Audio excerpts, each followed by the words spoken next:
Good afternoon, ladies and gentlemen. Good afternoon, our esteemed guests, our guest speakers. Thank you so much for registering and joining this webinar. I'm so excited to have you all here. Before we start, good afternoon. Before we start, my name is Teresa. I work in the IT unit, and I'm excited to be your moderator for today. I'd like to know where you're joining from. Please drop your name and your location in the chat box. I'd like to know your name and where you're joining from. Please confirm you can hear me.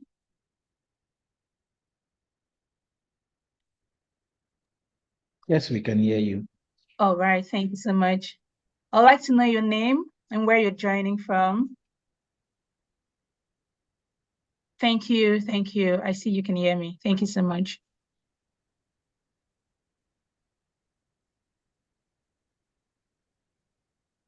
Tenalo from Nairobi, thank you so much for joining. Teresa, thank you for joining all the way from Ghana. Thank you. Thank you, Mary Judith from Lagos. Thank you, Nelly from Zimbabwe. Thank you so much for joining.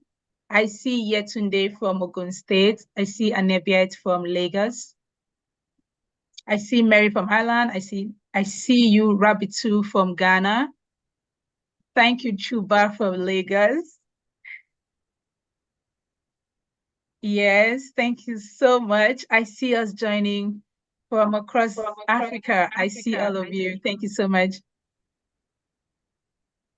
Akolade from Lagos, thank you so much for joining. Thank you, Mwachi from Ebonyi. Please keep it coming, keep it coming, keep it coming. Thank you, Mfon from Lagos. Thank you for joining. So excited to have you all here. Thank you. Joseph from Nigeria.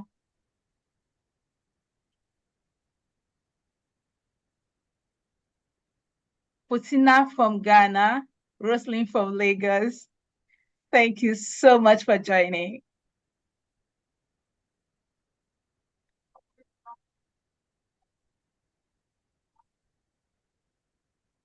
All right. So while we keep introducing ourselves in the chat box, we'll wait for others to join. It's just 3 minutes past 1. But I'm so excited to have you all join us. We have an impressive number already. Thank you so very much. All right. So today's webinar is on empowering African entrepreneurs with cybersecurity awareness, to safeguard their innovations. I'm so delighted to have you all join us. So we'll just wait for a minute or two so our participants can join. Keep it coming. I'd like to know where you're joining from. Keep it coming. Feel free to network in the chat box. Keep it coming.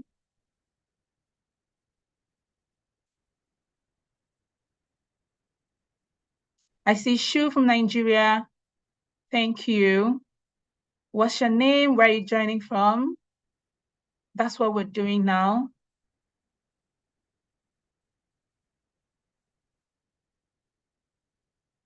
All right, so we don't waste so much time. We are going to move very quickly to our sessions. So before we start, as I said earlier, my name is Teresa. I work in the IT unit at Leap Africa, and we are gathered today to, engage in meaningful discussions about one of the critical aspects of our digital age, which is cybersecurity. I like to think that cybersecurity has become a buzzword, but in the context of this webinar, what exactly is cybersecurity? It is like a continuous practice of defending your systems.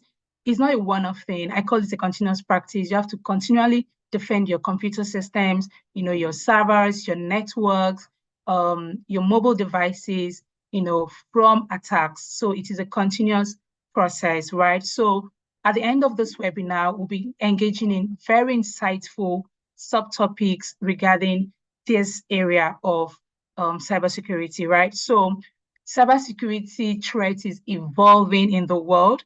And as an entrepreneur, if you do not have a robust cybersecurity measure in place, or you do not have a certain level of awareness, you're very likely to fall a prey. And I do not want that to happen to you, because I know you've used a lot of years to build your reputation, and I do not want few seconds of cyber attacks to ruin it for you. So that is why this webinar is so important to everybody.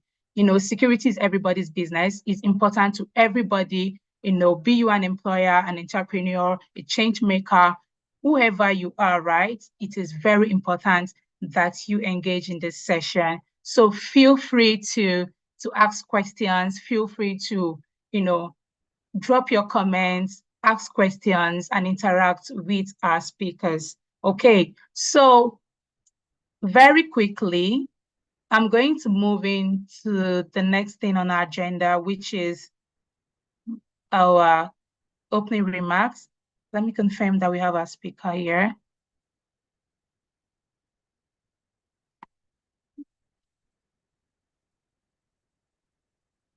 All right. Thank you so much, Amabel, for joining. So thank you so much, ladies and gentlemen. I'm so excited to invite the Director of Programs at Leap Africa, Amabel Nwakama, to take the opening remark. Thank you, Amabel. Thank you, Theresa. Good afternoon. Good afternoon. They're saying that I can't start my video, so that's fine. I've tried to put it on, but it said the host has stopped it. But anyways, just in the interest of time, I will say good afternoon to everyone.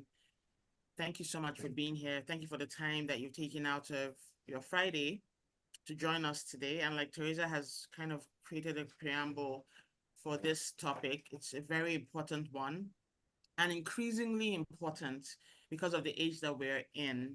So like she said, my name is Diana Amabel Wakama. I'm Director of Programs at Leap Africa. And one of the units that I do oversee is the Learning, Innovation and Technology unit, which houses our IT units. And they're the wonderful brains behind this webinar. So very well done to the team.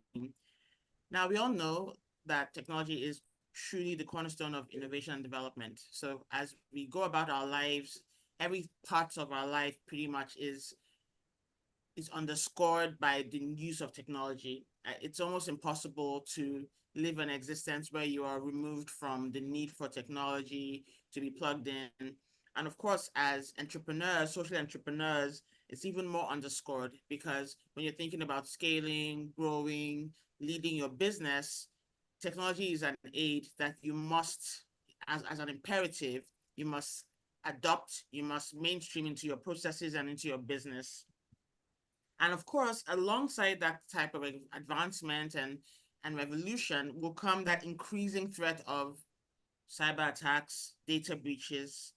And over the last maybe 10 to 15 years, you've seen just that progression in the ways in which cyber attacks occur, the frequency of attacks happening, and the more technology is mainstream, the more this is unfortunately the other edge of the sword. So that now necessitates the importance of, okay, thank you, the importance of being here in a webinar such as this. This is why, like Theresa has said, that we realize the importance of having these types of discussions and these types of topics out there, just so that we can start to preempt and prevent some of those issues that we have seen. We've seen it even at our organization, and we've seen it with lots of our partners and stakeholders.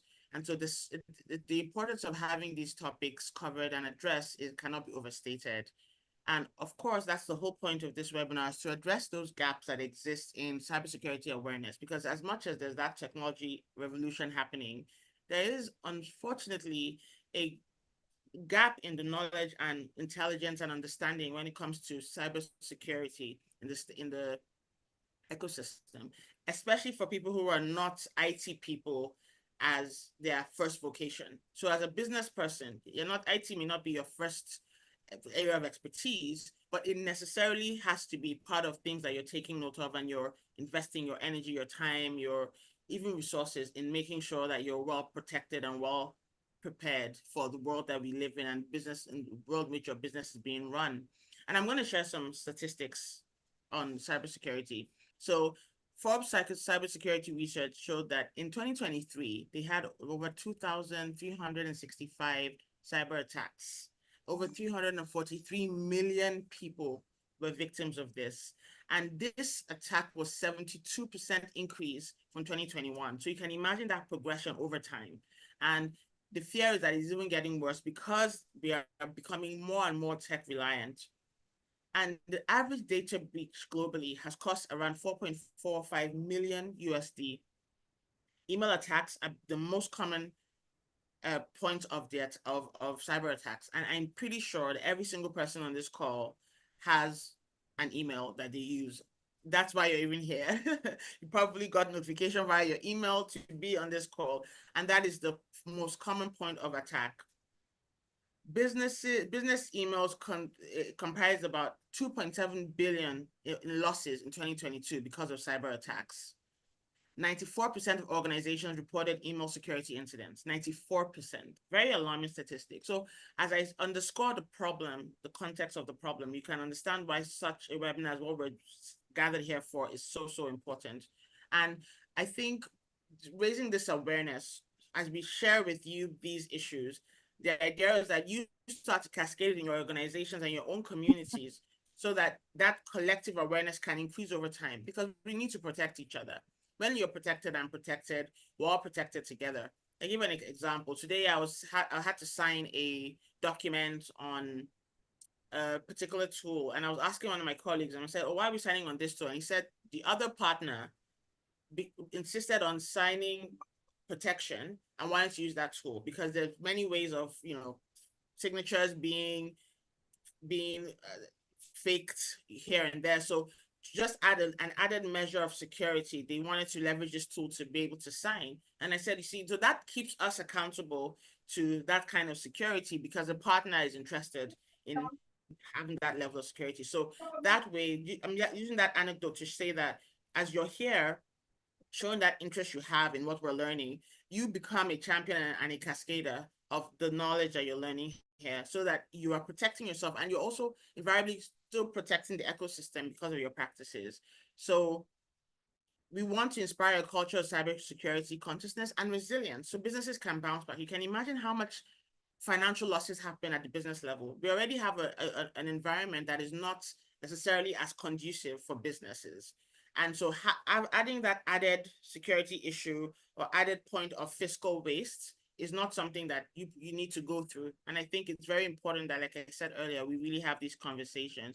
Another reason why this is an important meeting to have is fostering that conversation and knowledge sharing and collaboration that is so important when we think about ecosystem building and looking out for ourselves and one another, really, and providing actionable insights on things that we can do, best practices, good practices to mitigate the risk in our businesses and even in our personal lives as we go about using technology. Because business is one aspect of how we have to mainstream technology, but also, as like I said, it underscores every aspect of our life, every aspect of our work. So it is important that we are mainstreaming our, cybersecurity consciousness and awareness regularly, daily. And of course, we know in the house, we have our wonderful social entrepreneurs, business people, change makers across Africa, like what Teresa was sharing. We had people sharing that they're from across Africa, and that's really exciting. And of course, this is, again, making sure that the conversation starts to spread like wildfire across Africa as well. And your participation does demonstrate that commitment to responsible technology use and also use for sustainable development. And I think that should be commended. So I commend you all for being here, again, taking the time out. I welcome you all on behalf of Leap Africa, on behalf of the Learning, Innovation and Technology Unit. Kudos to the team. They've worked really hard from inception to execution of this plan of having this webinar.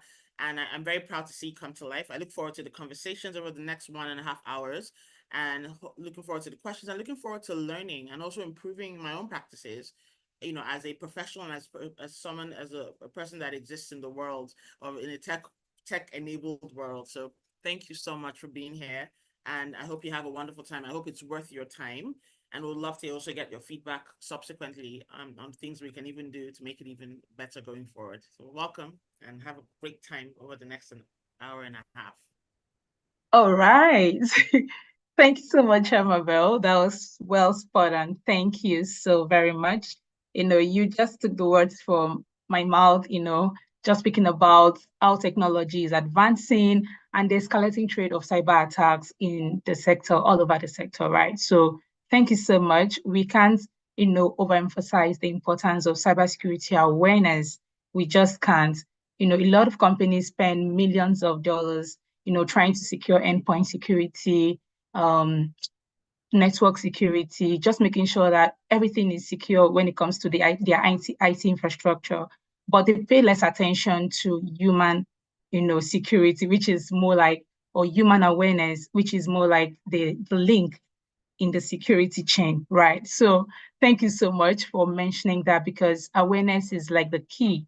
Okay, so thank you everyone for joining. And once again, we'll move straight into our first speaker for today. Let me pull out the speaker's bio.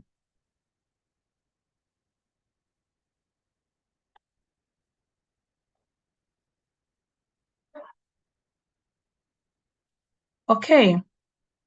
All right, thank you so much. So today we have, in the next 15 minutes, we are going to dive into our first session, building a culture of cybersecurity awareness within organization by Mr. Rotimi Williams. So Mr. Rotimi has 3 years of extensive experience in deploying and maintaining cutting-edge cybersecurity solutions to protect organizations from cyber threats. He has a strong background in managing and analyzing security information. He's also a certified network security practitioner in Vue. He's also a certified app security practitioner in Vue. He has designed and delivered comprehensive cybersecurity training and programs tailored to diverse audiences from beginners to advanced professionals. Ladies and gentlemen, let's welcome our guest speaker. Please use the confetti in the chat. Let's welcome Mr. Rotimi Williams, who will be handling the first session on building a culture of cybersecurity awareness. Welcome, sir. We are so happy to have you. Thank you. Good afternoon. I'm so glad to be here. My name is Rotimi Williams, like she mentioned, and I'm currently the head of cybersecurity for Unicorn Group of Companies. Sorry, let me quickly share my screen so we can start on that note. So I'm currently the head of cybersecurity for Unicorn Group of Company. Unicorn Group of Company is a company located in Abuja, which we are known for our landmark discovery and product, the Omoefe technology. And we have a cybersecurity department that manages the critical infrastructure within the organization and also for our parent sister companies and also third-party organizations as well. So this afternoon, we'll be talking about building a culture of cybersecurity awareness within organization. My profile have been read out by Mrs. Teresa, so I'll just skip this slide and move to the next slide. Now, when we talk about fostering a culture of cybersecurity awareness, we cannot downplay cybersecurity awareness in every organization. As entrepreneur, we have a role to play in this aspect of cybersecurity. You mentioned earlier, and I'll recap, there is importance in this because we have people, process, and technology. Why many organizations focus on technology, they ignore people. They focus on the process and they ignore the people. Why? Because they feel the people just what they need is technology and they don't need so much to do with the people. But in every security system, there is a weak link, and the weakest link in every security system is the people. So we cannot downplay awareness, and it is the level of awareness every organization have that will come to play whenever security incidents are being recorded, whenever there are security breaches and all of it. So let's look at what we have here: fostering a culture of cybersecurity awareness. So building a culture of cybersecurity awareness is very, very important, just like I mentioned, and we cannot downplay how important it is to organization. Just like we know every system we have today is being built by people, and there is no way a system built by humans can be 100% perfect and can be 100% secure. So there is this saying about cybersecurity that security is not 100% absolute. So whenever we have technology in place, whenever we have processes in place, and we have people in place to form a system of security, we the humans, the people that operate on this system, also have to come to this realization that if this system provides certain level of security, the process we have provides certain level of security, and the people that uses this system have certain level of information, it will come together and build what we call security hardening. And security hardening, what it means is that it is a way to make it difficult for a cyber offender, a cyber criminal, or an adversary to break into your network. So we cannot downplay the building cybersecurity awareness culture within your member of staff as an entrepreneur. Let's say you have a business, your house, you have 50 persons, you have 20 member of staff working for you and working with you. You cannot say as the owner of this business, you eliminate security and just focus on all of the processes and the technology. You cannot downplay the point where you keep your users and your employees outlined. And so we were looking at some of the things we were talking about shortly. The first thing we'll be learning as a result of this is the importance of cybersecurity awareness, employee training programs, phishing and social engineering, password policies, incident response, regular security audit and assessment, promoting a security first mindset, and keeping up with emerging threats. Now, when we say cybersecurity, it is everybody's business. Now, the first thing we get to understand in this aspect is we cybersecurity is built on three foundations. It is called the confidentiality, integrity, and availability of data or information. Now, when we say protecting sensitive data, it means that confidentiality of this data is maintained and the integrity of the data is maintained. What it means is that if I am an organization that collects user data or a financial institution, for instance, I collect people's data, every of their details of their data that I have collected should be kept confidential and should not be disclosed to third party. And at the same time, the integrity of this data should also be maintained. It means that if my date of birth is captured on that platform as 1942, it should not be modified or changed by anyone. So protection of sensitive data, when we talk about this, it means that cybersecurity awareness can help sensitive information and can keep your personal data safe. Even your financial record, your intellectual properties, it can keep them safe and also keep them from unauthorized access and theft. So it is important in this aspect that our sensitive data are usually kept safe. Another importance of cybersecurity awareness is the prevention of cyber attack. When your employees are properly trained, when they are properly informed, there are certain things they will do, and there are certain things they won't do within the organization. Now, let me give you an instance. There are phishing emails that come like baiting.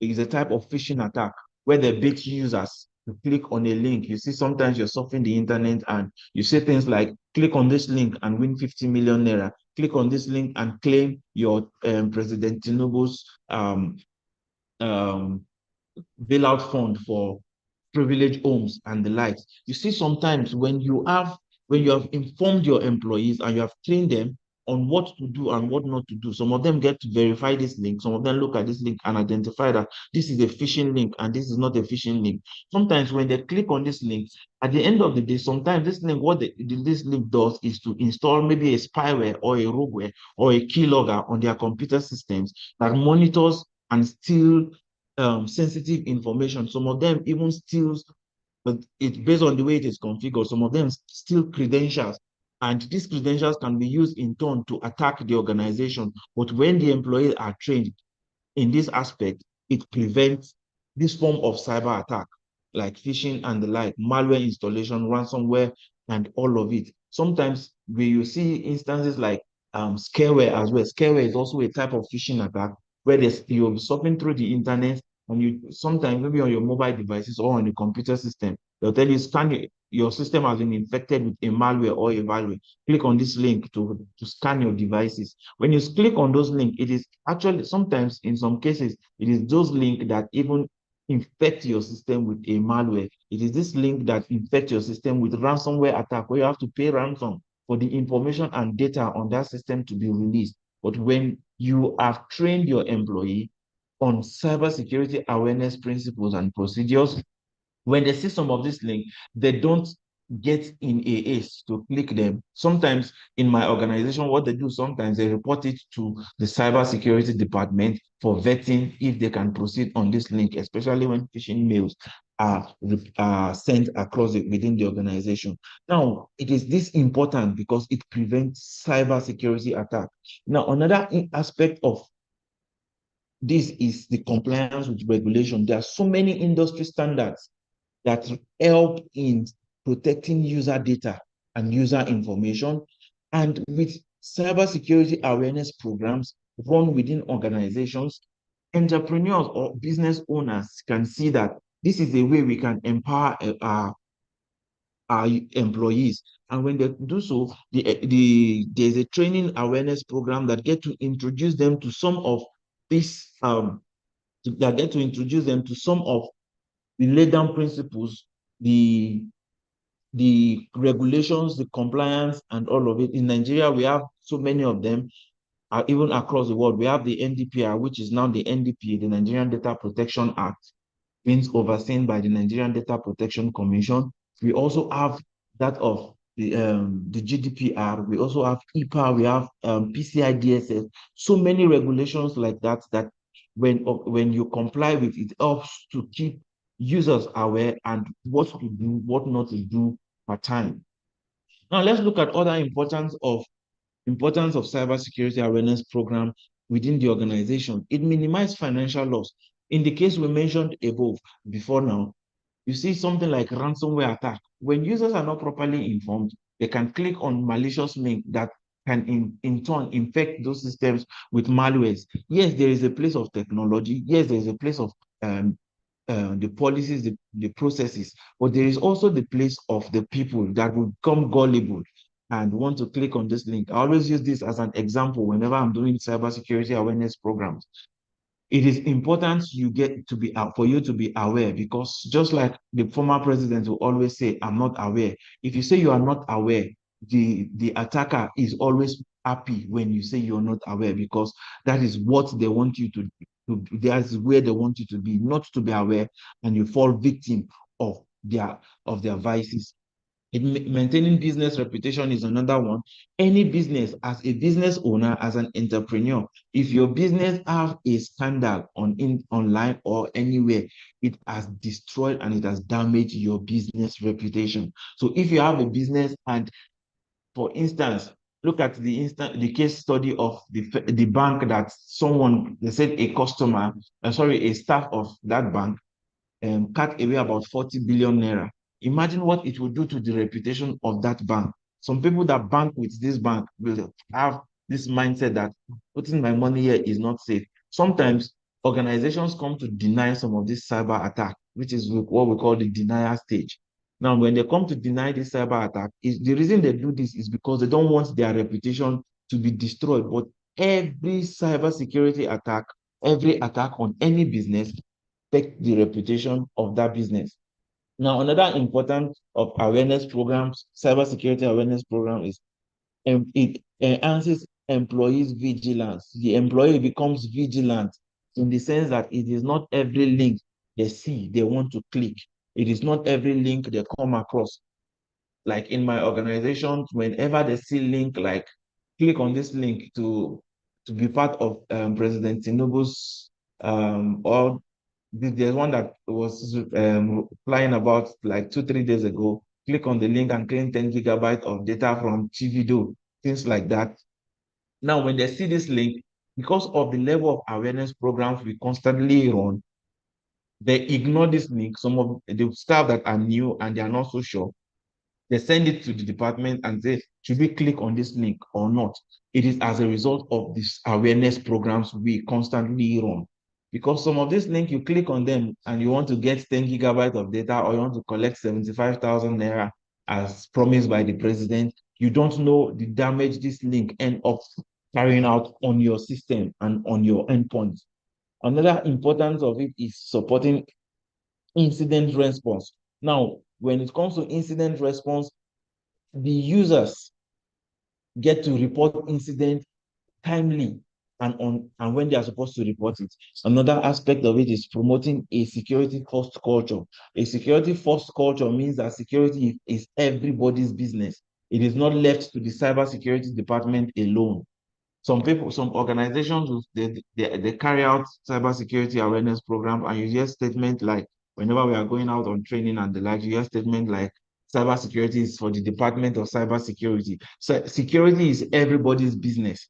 You will not say because there is military, there is police, and there is, let's say, the mobile policemen and the Navy out there, because of that, they are on the street. You will not protect yourself whenever you are going out. You just run into bandit and say the military will come and save me. So security is everybody's business. So is cybersecurity in this case. We cannot downplay all of this. Now, empowering employees with comprehensive cybersecurity training. Now, one of the ways you empower your employee in this aspect is to regularly train them. Constant training keeps them informed. They say they say wisdom is power and information is power.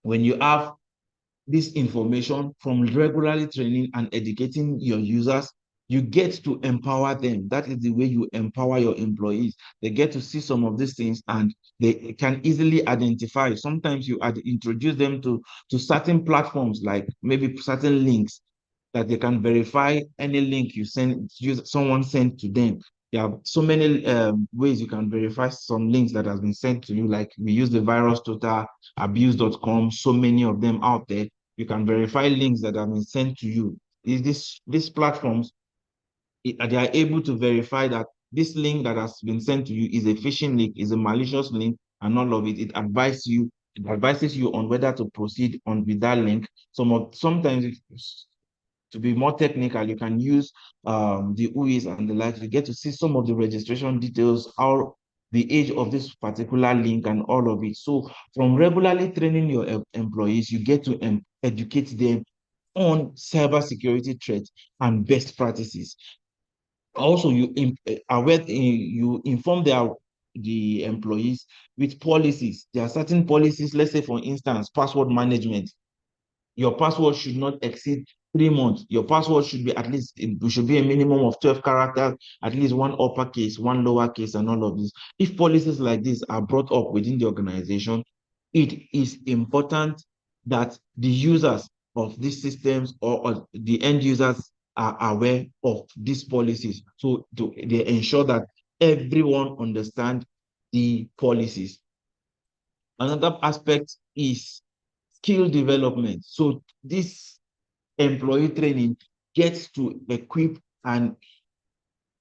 your employees in such a way that they get to find out so many things they don't know. Like some organizations, they are already so used to, whenever they receive link, they try to verify it. Whenever they receive, let's say, an attachment, they try to verify if the attachment is worth it or not. So sometimes some of them, through that, they try to even sandbox this attachment to ensure that these attachments are not malicious attachments. They are not attachments that can steal information. They are not attachments that can infect endpoint. They're not ransomware and all of it. They look at the signature through the sandbox, and through that, the employees get informed, they get equipped. Now, as outsmarting phishers and social engineers, this is one of the ways that use towards organizations. So as an entrepreneur, you have an organization, you're trying to build something. Sometimes your competitors, they want to get information from you. They don't know how to go about it. The only way they can go about it is they try social engineering, they try phishing. Now, social engineering in this case is simply the act of human hacking. They don't, in social engineering, the focus is on human weakness, not the weakness in the computer systems. If that is the case, they know that humans are maybe gullible, so they try to outsmart the humans. And one of the methods they use to outsmart the humans is through phishing. So these people are called phishers, just as the name implies, phishing. Just that this one is spelled with a P. It's the same way we go to river, try to fish. And if when you want to fish, you try to bait the fish to get that fish come close to the hook you are using. Now, by carrying out constant cybersecurity awareness training, you can outsmart phishers and social engineers. And how do you do this? The first one is your employees rather, they get to see tactics, common tactics used by these phishers. So sometimes there was one that came that we saw recently, and this person sent a mail posing as the HR, the human resource manager of the organization. Meanwhile, it is a phishing mail and is informing them that there is a new dress policy within the organization. They should click on the link to view the new uh, to view the new dress policy in the organization. But when you constantly inform and educate your employees, you get to inform them of these tactics. Now you see deceptive emails, you see manipulative websites, clone websites. Your employees can see these tactics and look at it and say, okay, there is variation between this and this. This is not looking correct. This is not looking so straight. So let's look at a way. Either they report it or they ignore it. So these are some of the ways you can outsmart phishers. Another aspect of it is employee vigilance. You must spot red flag, verifying sources, and reporting suspicious activities. Any suspicious activities within the organization that you are not so sure of, you report it and let those that are skilled enough carry out further investigation on these activities. So these are some of the ways you can outsmart phishers in this case. Now, the next one is proactive measures, implementing security awareness training and incident response plan. It is important we have an incident response plan within the organization. So when there's certain, like it usually come out like a playbook. When this certain incident occur, what should we do next? How do we go about it? For instance, if all the system in the human resource um, department has been infiltrated, what do we do so that this, let's say, for instance, a malware or a stealer or a spyware, what do we do so that this particular malware or spyware don't cross from the human resource department to the financial department? What you do in this case when there is a playbook and incident response plan is from here, you can look at your incident response plan and say, okay, let's disconnect all the system for the human resource managers or the human resource personnel, get to mitigate this thing one after the other. So you should always have a plan in place. You should always have your plan in place. Now, strengthening password policies. It is important we take note of this. This is one of the downside of many organizations. They don't care about, and many entrepreneurs that own businesses out there.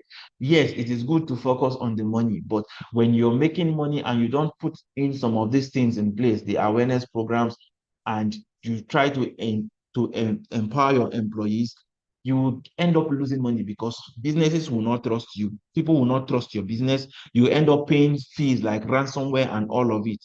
So one of the ways you can do this is to strengthen passwords. Strengthening password. Now, there is a standard that was known before now, which is the 8 password character length. But over time, we've seen that this password length, you're looking at the kind of the level of sophisticated computers they are building now. This password can also be hacked in no distance time. So they have moved to 12. And this 12 is not just um, a plain text. It should include uppercase, lowercase, at least one of it. It should include the special character. It should include numbers. So it should be alphanumeric. So strong password is usually required. Periodic update, just like I mentioned, there was an organization I worked before now. The password policy there states that password must be changed every 90 days. If you don't change your password every 90 days, on the 91st day when you come to work, the system prompts you and forces you to change your password. So you should also incorporate things like this into your organizational policies. Now, there's the third one, a multi-factor authentication. A multi-factor authentication is just an extra layer of authentication. Before now, we used to have the two-factor authentication, which comprises of two main factors. Multi-factor authentication is an additional layer of authentication. It is a combination of who you are, what you have, and what you know. What you know can be your passphrase, your PIN, your password. Who you are can be usually your biometric features, your facial features, your iris, your vein, your fingerprint, and all of it. While the what you have can be a badge, can be a token, and all of that. What you are holding in your possession. Now, multi-factor authentication is a combination of at least two of these or even three of these. So as the case may be, when you see platforms like WhatsApp, like almost all the platform right now, even Gmail, Facebook, and all of it, name it all, they have integrated multi-factor authentication into their security. Now, since this has been done, it means that employees should be informed, even in-house build solution or use solutions that are used in-house should enforce multi-factor authentication as well, so that users can eventually come to this reality and get to strengthen their password. Now, incident response. Let's look at incident response in this instance. Now, preparing for the unexpected. Now, when you are preparing for the unexpected, it means that you have to carry out proactive planning. Now, you develop a comprehensive incident response plan, rapid response, they what we call mean to response. The time you spend addressing every incident should be minimal, rapid response, and continuous improvement.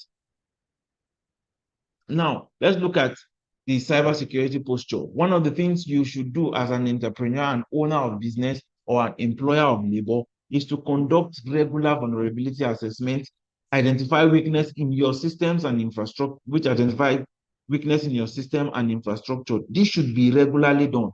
Compliance with audit, it means that I think one of the speakers is a cybersecurity consultant. He can throw more light into this compliance with audit. Because of my time, I'll just skip through that. And continuous monitoring. Organizations these days get to subscribe to MSSPs and SOC services out there, so they can monitor and detect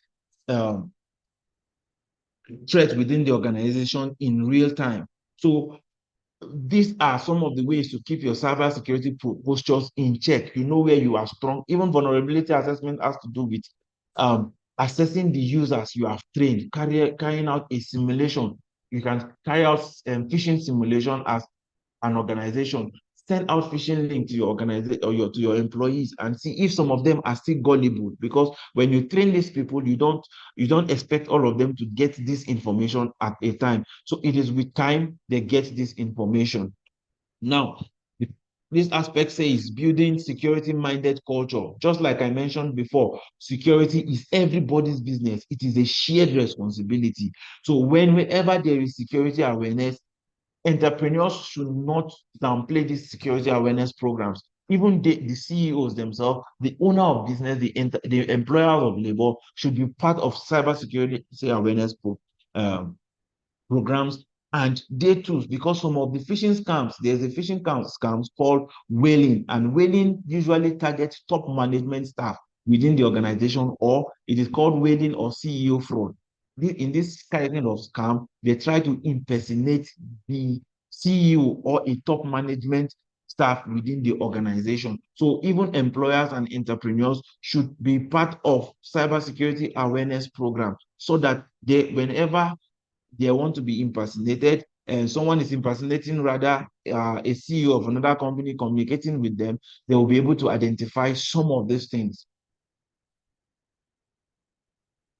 Navigating the evolving cybersecurity landscape. I think one of the speakers is talking about this, so I'll just skip this part of the slide to be, if we go to the question and answer aspect of it. So if there's question, we will just take the questions and we move on. Thank you very much for listening. Thank you very much for your time. If there are questions, I don't know if the organizers will take the questions now or will take it much later. But that'll be all from me. Thank you so much for listening. Thank you so much, Mr. Rotimi. Thank you. It's really becoming interesting. I am so pumped. Thank you. Do we have questions? I think we can take a few questions before we go to the next session. Any question for Mr. Rotimi?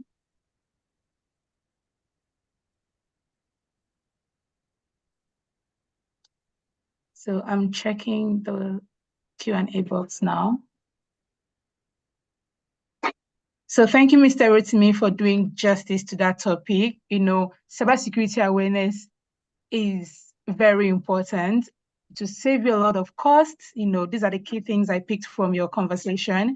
You know, it's to enhance their vigilance, the employees' vigilance, and they'll also get familiar with incident response plans and policies that are already set in the organization, right?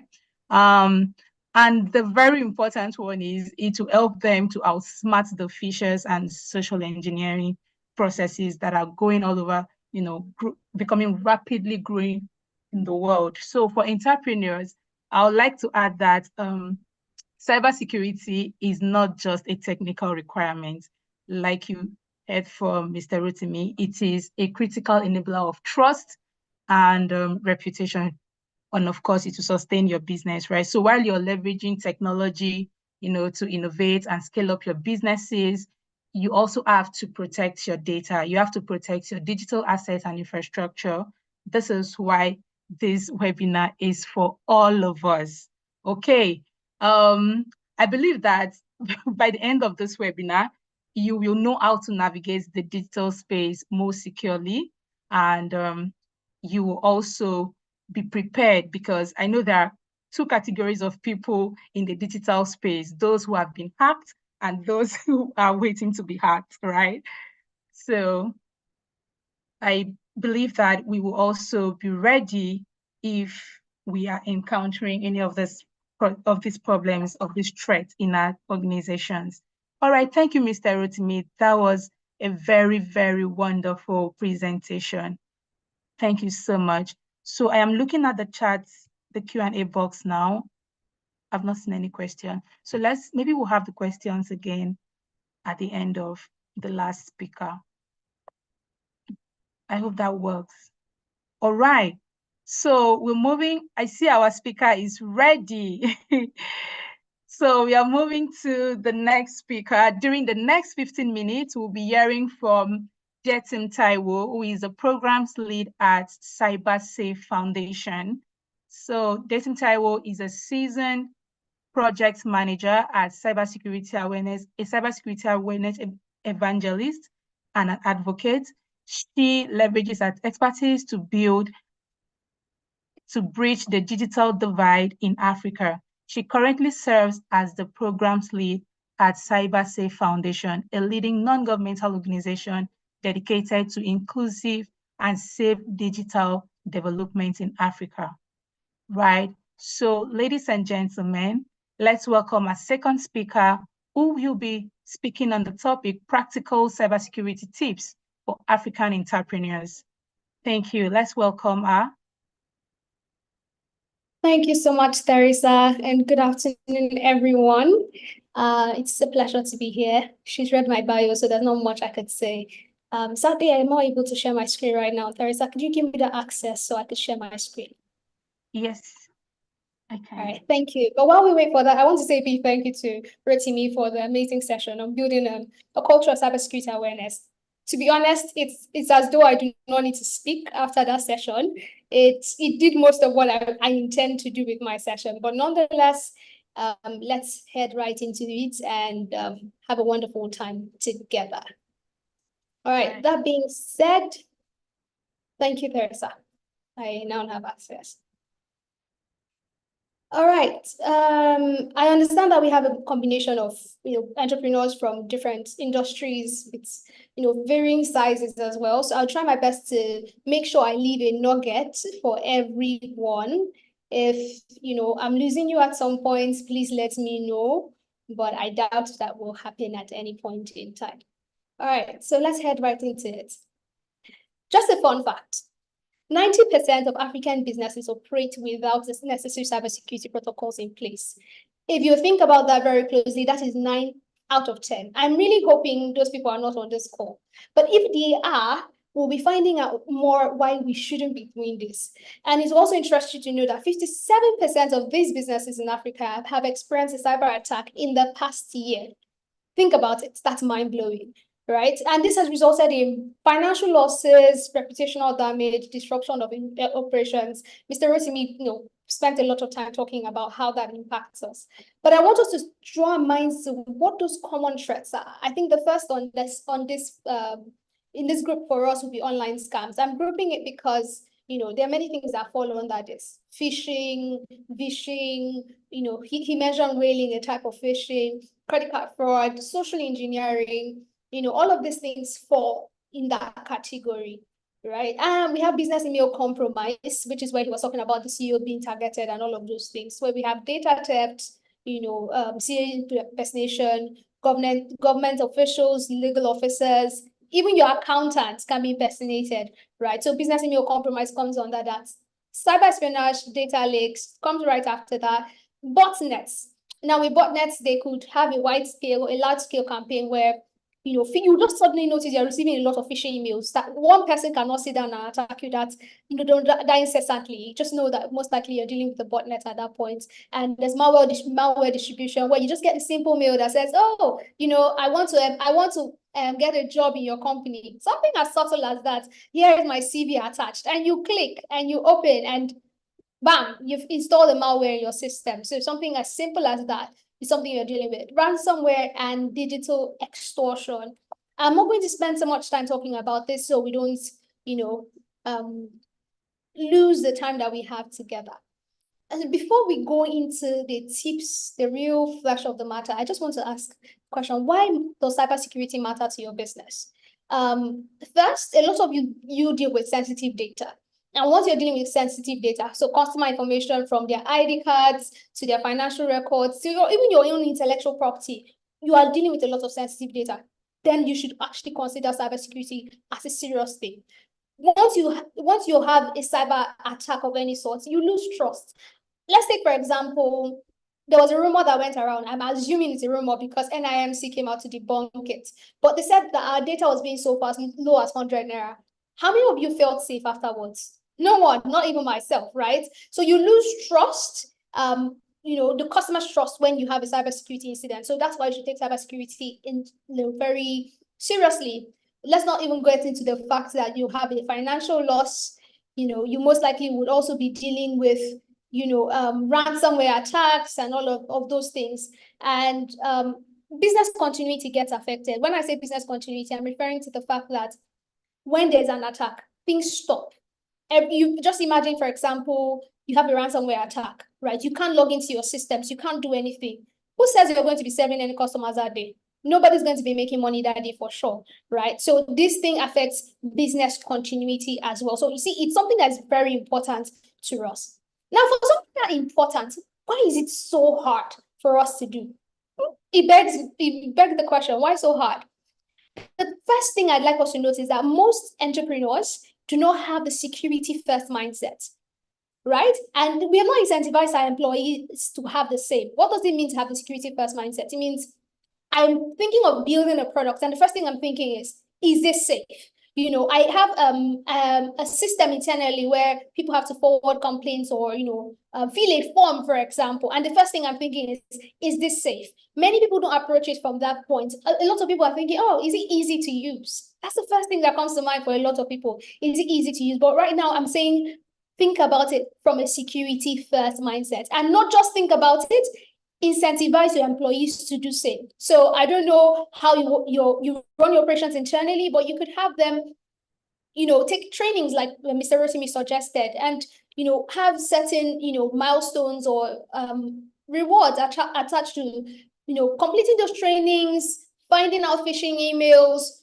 All of those things could also be things that you could use to make sure your employees have their eyes open at all times. Another thing you can do is have the right policies and tools in place. When Mr. Rotimi was speaking, I was just smiling because policies are very important, really, really important. But what's more important than policies? Implementing these policies. Is one thing to say we have a policy in our company, we do X, Y, Z, and another thing to make sure that policy you have in place is being implemented, or that your employees have the right tools to carry out those things that you have written down. Another thing to note is a lot of people neglect to work with security professionals. I've had a lot of people say things like, oh, we're too small, we don't have a lot of money. No one is really looking after us. No one really cares about us, And when that happens, and then a cyber incident, of course, you will figure it out late. Just imagine, we're talking about incident response earlier, and time is a crucial part of how much you recover from a cyber attack.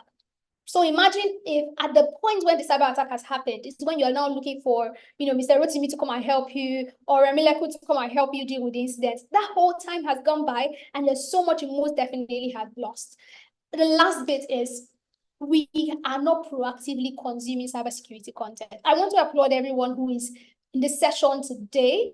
I'm applauding you because you have taken this bold step to come and gain knowledge. Not many people take that extra step. And so I'm saying, well done. And let's encourage other people to do the same, because it's really important that, we are proactive in the way we deal with things. Now, assessing your cybersecurity posture, I want us to play a very little game, just using the chat box, very simply. I'm going to read out 5 questions to you. And if you have done these 5 things in your organization so far, I want you to just say 5 over 5. If it is 4 over 5, just use the chat box and do same, right? Does your business have a cybersecurity policy? I don't mean audio. I don't mean the one you said with your mouth. I mean written down, communicated to the staff, available for people to read multiple times. If they do, that is 1 point for you. Now, if that policy has been updated in the last 1 year, that's the bonus point as well. So please go ahead and give yourself a very good one. Are your employees trained in cybersecurity best practices? We talked about encouraging the cybersecurity culture in the previous session. Has that already been implemented in your organization? That's the second point. Do you regularly update software and systems? Some people say, oh, do that every month. Some people say do it every 60 days. I'd say do it as soon as the option is available. So the moment, your Apple pushes an update to you, whatever platform, whatever of Play Store, whatever platform you use, pushes an update to you, do you immediately carry out that update? Next up, do you utilize cybersecurity tools like antivirus? I'm not saying free one, right? I'm not saying they cracked one as well. Antivirus, paid antiviruses, and firewall setup. Do you have that in your organization? And lastly, does your business have an incident response plan? All right, I'm curious to see how you assess your posture in the chat box. I'll be looking out for that. Please, if you have 5 over 5, please let me know. I want to see, oh, wow, I'm seeing 2 over 5. Somebody has some work to do, 3 over 5. Oh, you're relatively good. All right. Okay, so we're going to move on from that and look at practical tips. I'm not going to spend much time talking because I think Mr. Rotimi said a lot of what I have to say.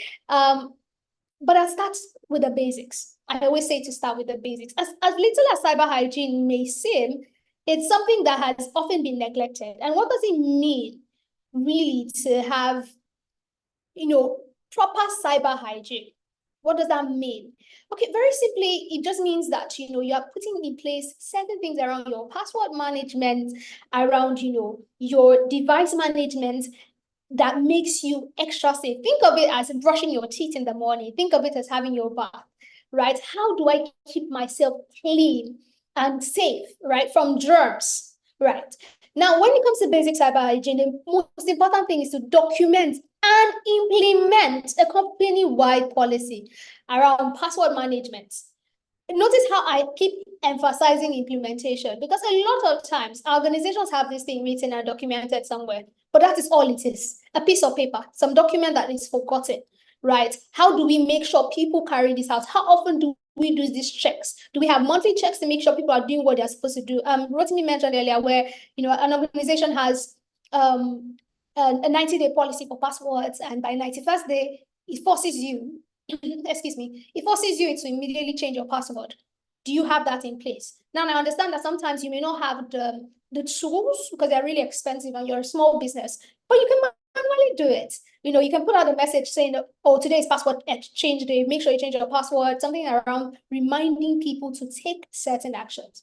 Now, we have moved past the days where 8-character passwords were great. Now, 12-character passwords and more. Notice the use of the word minimum. If you can read my slide right now, it says minimum of 12 characters. Anything more than that is even better. So the more the merrier, right? Do you use uppercase, lowercase alphabets? Do you use symbols? Do you still have your birthday somehow snuck into that, or your favorite word? Do you use a password manager, right? Or you are still using sticky notes and hoping that no one steals your computer or takes your phone away? Do you reuse password? In fact, this is the most important bit. Some of us have created a strong password, and then we go ahead to use that strong password in like 4 or 5 places, or sometimes just 2 websites. Do you still do that? That is it's like sharing sponge with your brother. Yes, or sharing sponge with your neighbor. Will you give your bathing sponge to your neighbor? Definitely not. So why are you sharing passwords? Think of it as something that personal to you, and I think that kind of guides the way you get to use it. Do you update your password regularly? As a rule of thumb, I'd say from 1 month to 3 months, depending on the platform. Personally, 3 months is perfect, right? You could set your calendar. Okay, I'm doing it every quarter, right? We have a policy in my organization, for example, that you do that every quarter. I've changed my password now, right? I'm going to change it now in the next 3 months. I set a calendar reminder and I cannot forget it afterwards. Now, implementing multi-factor authentication everywhere, every single platform that allows it. I don't even care if it is the platform where you go to mark attendance. Implement it, because usually people say now from clap 9 dance they start. They can infiltrate and get access to that, and from there be emboldened or understand some inner workings of your organization where they can further target you. So it's really, really, really important that you implement multi-factor authentication wherever this option is available. Now let's play another little game, okay? And very quickly, just tell me in the chat box, A or B, which is safer? Sees Queen 1, 2, 3 with an exclamation mark, right? Or the other option for B, which is safer? Really quickly, with what you've learned right now. Perfect. I really like that a lot of people are following this. Now, when you create passwords, why is T's Queen not as strong? Queen in itself is an English word. And if I were to connect certain systems, certain devices to try to hack your password, in dictionary words will be one of the things it will decipher very quickly.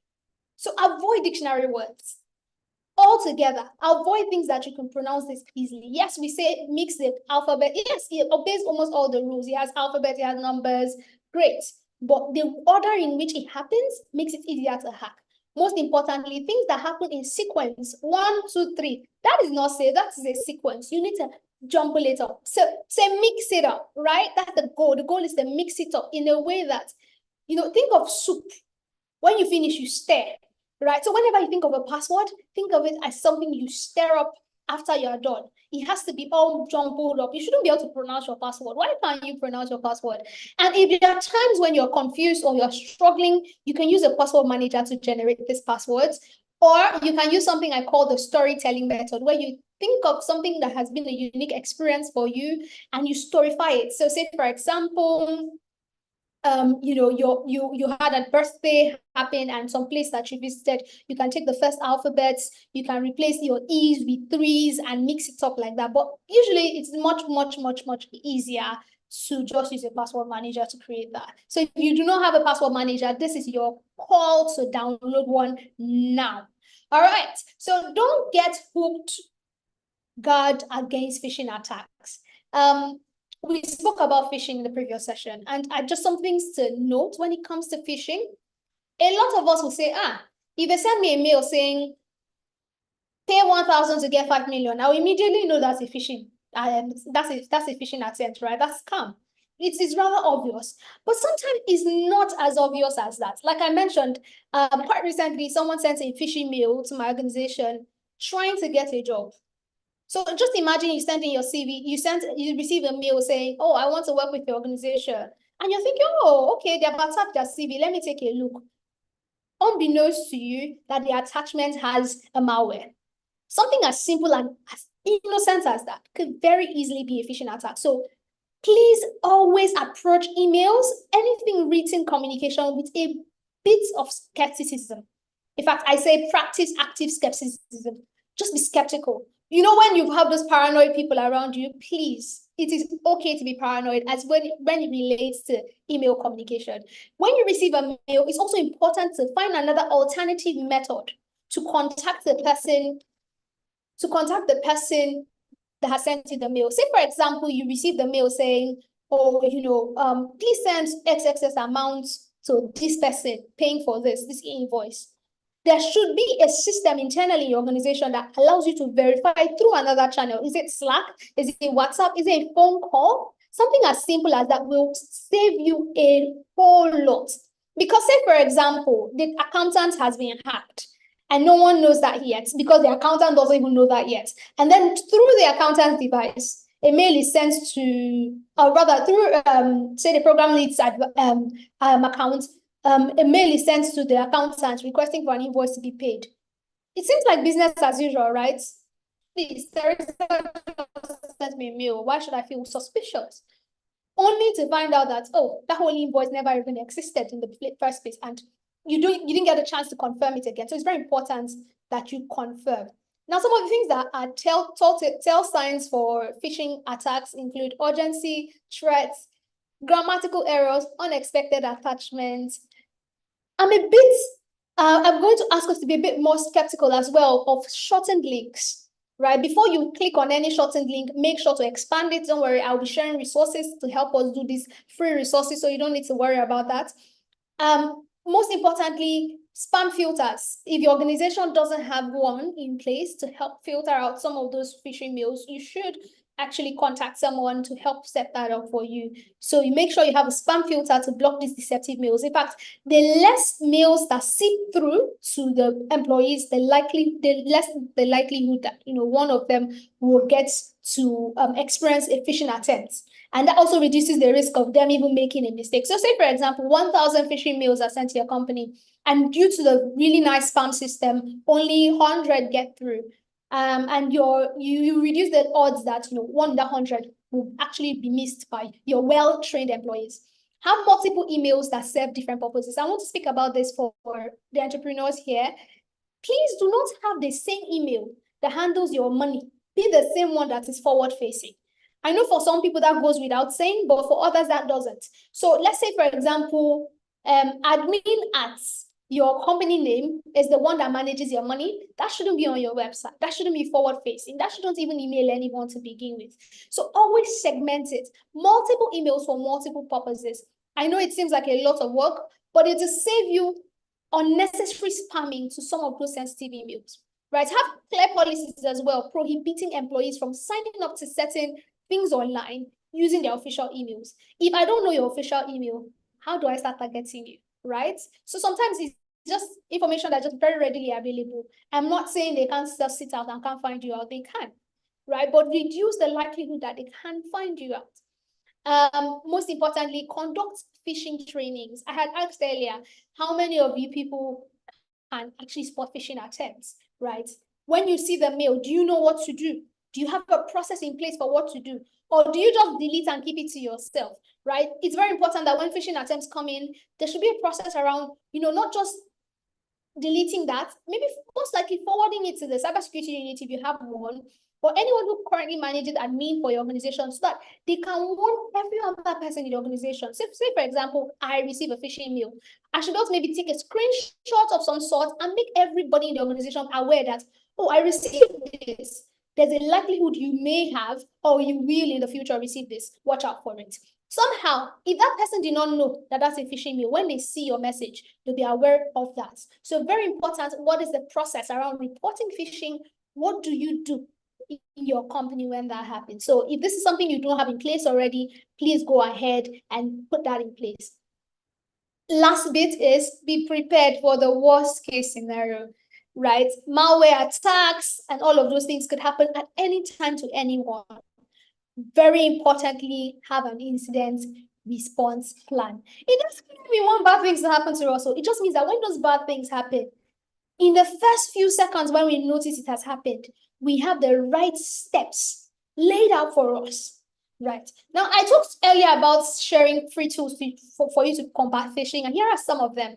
When you get a file, what do? You don't open it. No. You scan the file first for a virus. Sometimes these things are quite popular and have been roaming around for a bit. You could use Virus Total. There are paid versions of other things as well, but Virus Total is free, so you can use it. And I'm sharing free things so that you have no excuse whatsoever for not taking the right action. Now, let's say, for example, you have a link sent to you, and it's a shortened URL. So bit.ly, all of the other people in that group, right? When that happens, what do? I copy the link and I take it over to link URL expander and I expand it to see where it leads me to, right? There are many other free tools aside URL expander that can do that for you. So if you just Google it, URL, link expander, you will see it.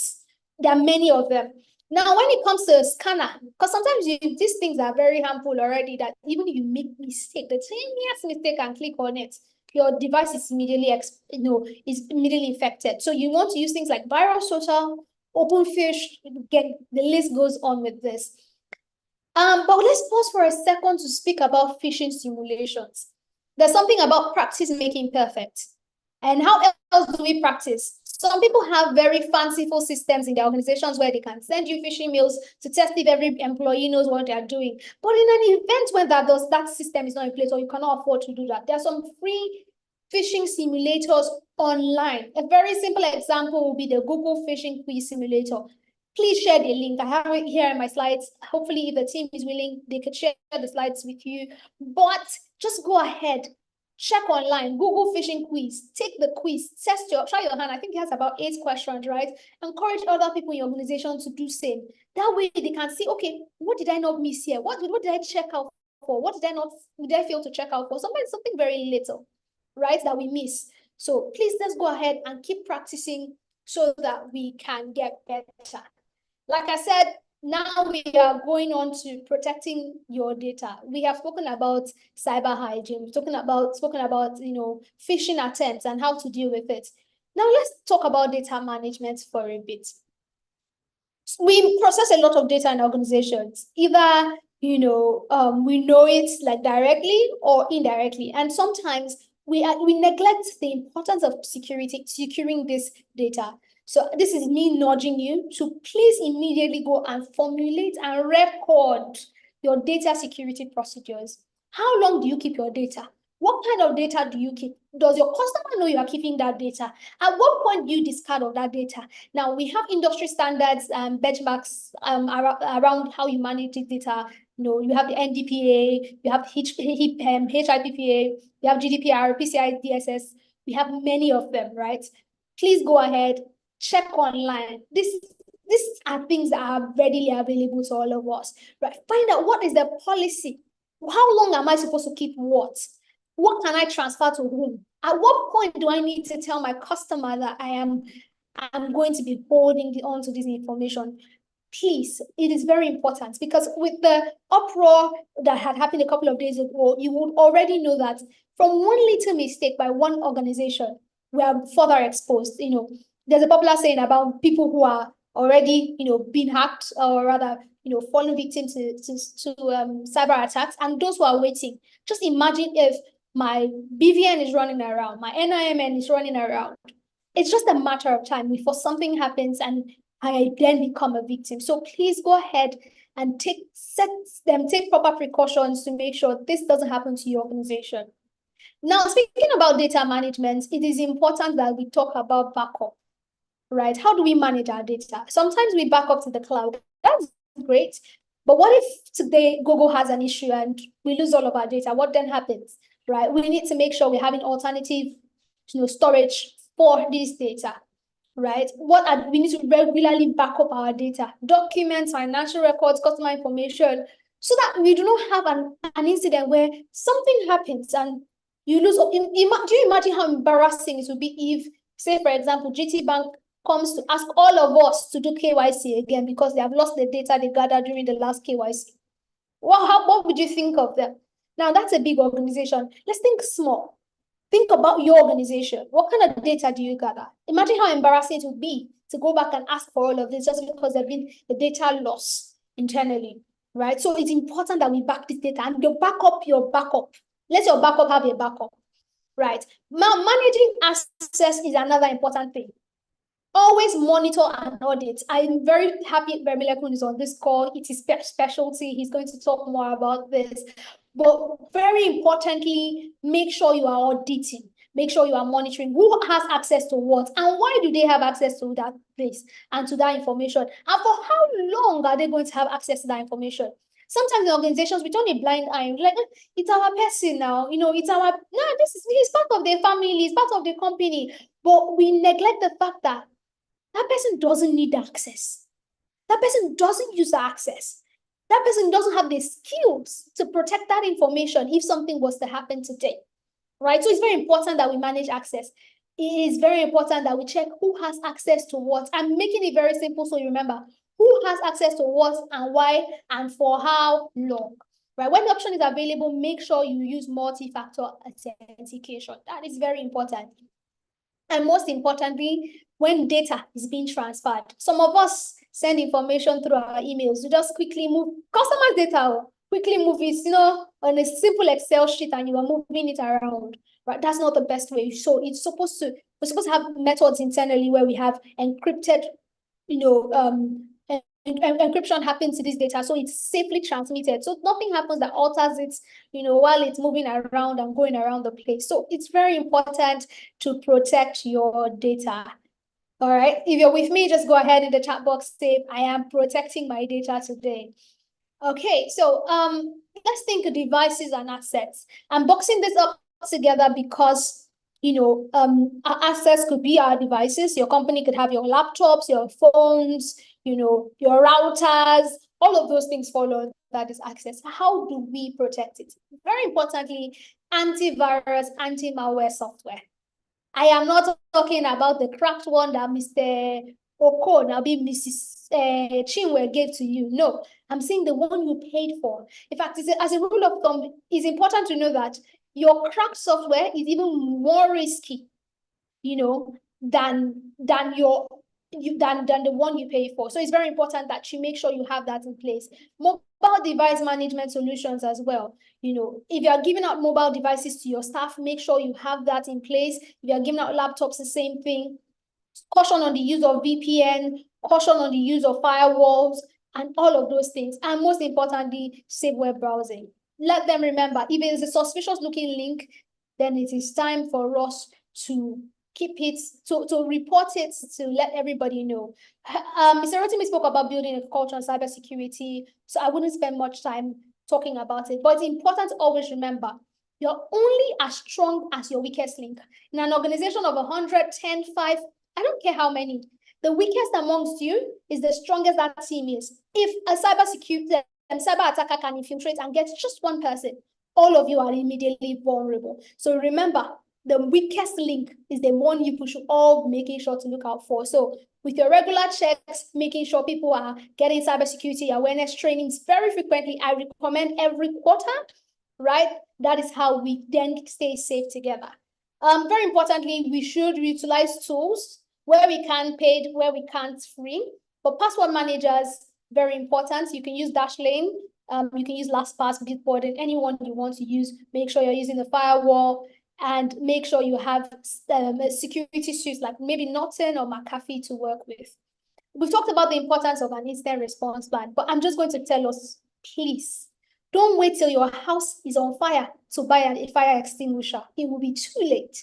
All right. So please have your plan in place. To the detail, every detail should be catered to. Right? Make sure, okay, if X happens, then Y happens. And then if X happens, Z is informed instantly. All of those things help us act organized. You notice in a fire incident, the rules are already written and put on your wall before the fire occurs, right? So please, that is, just think of your incident response plan as something like that, like, the fire instructions that you have in your buildings. And this is my final call. Don't let your fortress crumble. We are trying to build businesses that stand the test of time, right? We need to take necessary actions, and not tomorrow, but now, right? Do not let your fortress crumble. All right. It was really nice chatting with all of you. I hope you learned a lot. If you have any questions, please let me know. I'll be looking out for them. Thank you so much, everyone. Whoa. Thank you so much. If you were not jotting down things, I don't know what you were doing. Honestly, thank you, DT, for such a wonderful presentation. You are only as strong as your weakest link. I took that. I don't know if I still have my audience, I believe. Thank you so much, Ma. That was really, really insightful.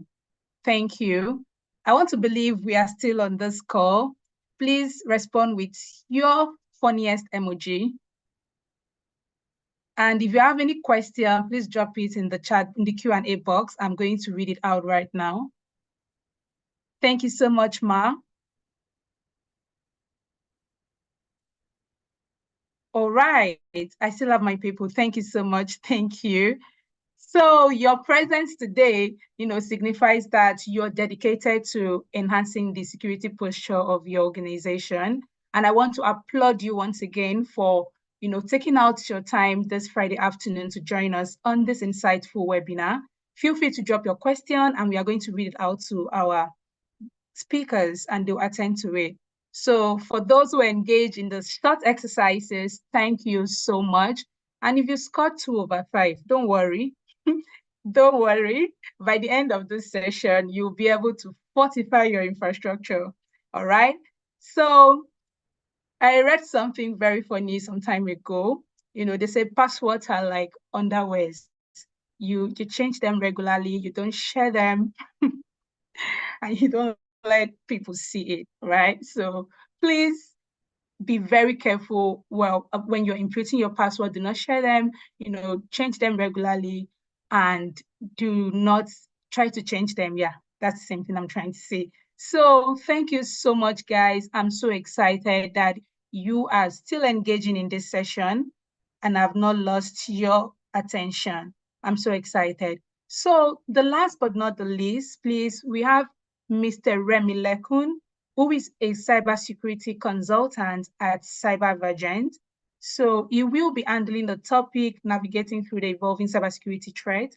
He is a result-driven information security professional with extensive experience and in governance, enterprise risk management, and compliance, while establishing, implementing, and improving key information security objective and control framework to maximize productivity. He's proficient in managing projects ranging from initial planning and development to implementation in IT compliance, network management, troubleshooting system operations, and management systems.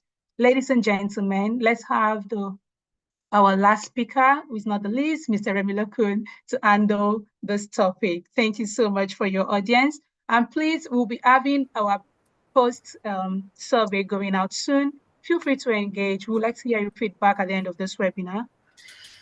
And drop your question as well. We'll attend to it shortly. Thank you. All right, please confirm. Can you hear me? Loud and clear. All right, great. I know many people are surprised. Thank I don't you. have the white hair. I don't have the white hair, so it's a black Anymore. hair. That's a long-term picture.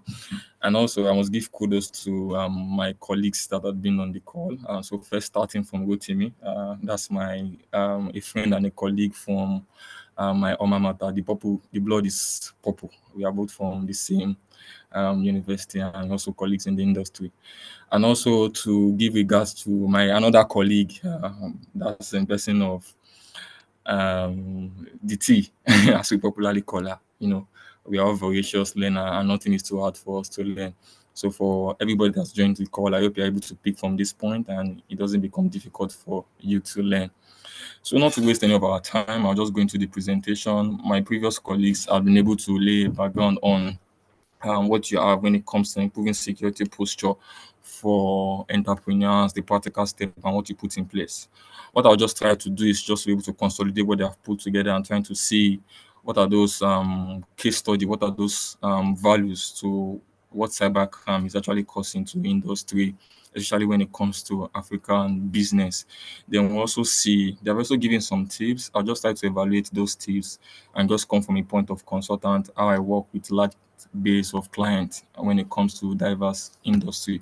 And that's what I tend to achieve in this presentation. Hopefully I'm able to beat my time also. So I'll just share my screen. Please confirm, can you see my screen? Please Yes, I confirm, can can you see see my you. screen? All right, great. Yes, I So can. navigating the cybersecurity threat and best practices for African entrepreneurs. So as you're aware, for African entrepreneurs, one of the things that you have that drive business in African entrepreneur is innovation. So what you have is these businesses keep evolving, and there's been innovations in how business is being conducted in Africa. So one of the things you will see or the things you're going to see is the distinct differences in these businesses. People are now springing up in various sectors of business environment, from the health sector to the financial sector to the agricultural sector to the e-commerce to the logistics sector. And all of these things is what brings together, and you find players of African entrepreneurs in this place. But however, even while these businesses operate, they tend to have a high dependability of on the internet or information systems, or even on communication or networking itself, because mostly our day-to-day activities is mostly dependent on the internet these days. So mostly most of these businesses are conducted using information system or information computing entities. So then they are faced with this problem, and the problem is cybercrime. It's one important thing that cybercrime then becomes a determining factor in how businesses progress in Africa. And there are some things that we'll see in the cybercrime landscape. One of the things you'll see is sophisticated threat actors. In fact, how do we determine threat actors in the first place? Threat actors are determined by the resources that they have at their hand, the level of organization that they have in as a threat actor, and also the methodology that is being used to carry out attack. We've been able to see that threat actors are now evolving also um, in the approach in which cybercrime is being conducted, or in the approach in which attack is being conducted. And one of the game changer, one of the level player or game changer is even when you now have participation of government entities, even competitors of business now also playing as threat actors. Also, another factors you see, another key aspect you see is when we talk about target diversity. When we talk about target diversity, I already mentioned that business players are now playing in various fields, ranging from the health sector to the financial sector to the logistics environment or to the health to the agricultural sector. It then means that the threat actors don't need to only focus on one particular type of business. With the diversity, it then means each of those businesses are now prone to different risk, which now has to come as a result of different crime factors that is then used to what is then used to penetrate, or is then used to take penetrate them to be able to take advantage of their weaknesses as a service provider. Then you also see for all of the crime, financial motive, eventually what leads to or what becomes the end result of all of this cyber crime is the financial motive, the amount of money, or the amount of money that is being lost. If you go online and look at what are the financial values of cybercrime that happened to organization, you will see quote unquote of millions of dollars that is being estimated as a loss due to the activities of cybercrime. And lastly, emerging threat actors. From the diversity that we have from business players, also to the sophisticated threat actors, you then see that there are new threat actors that then emerge as a result of being able to conduct or be able to carry out this crime in this environment. Maybe basically you are just led with by maybe some activists or led with by skilled kiddies, but they are emerging threat actors, people that now go out of the way, come together. In fact, you have different threat actors come together to be able to carry out cyber attack, cyber crime on a particular entity. And these are what you have that plays those key aspects in cyber crime landscape.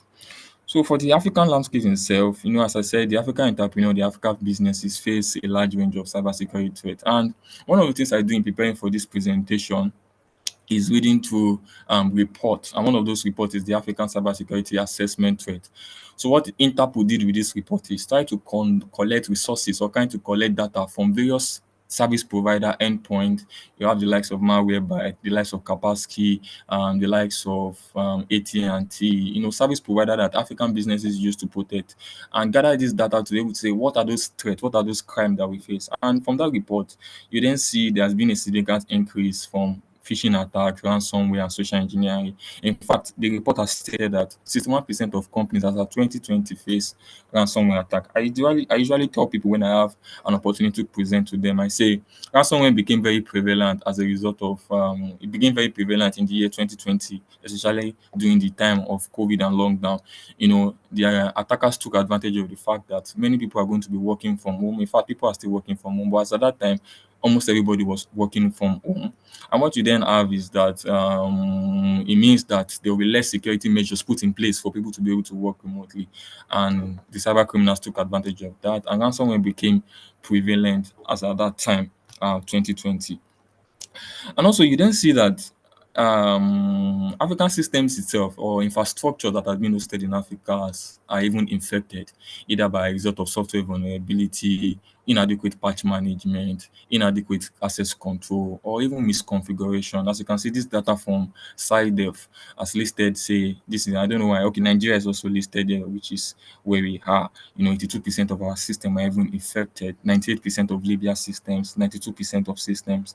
Morocco has like 60%. This is the percentage of infected IT systems that you then have in African countries. So it means that there's a lot of work to be done.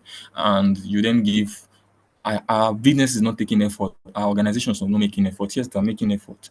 Maybe it's just not as a result of it's not enough. They now need to now begin to think dynamically, think differently on how to be able to protect this cyber threat. Probably the concept idea to the concept of diverse in depth, using multiple layers of security measures just to be able to mitigate that threat.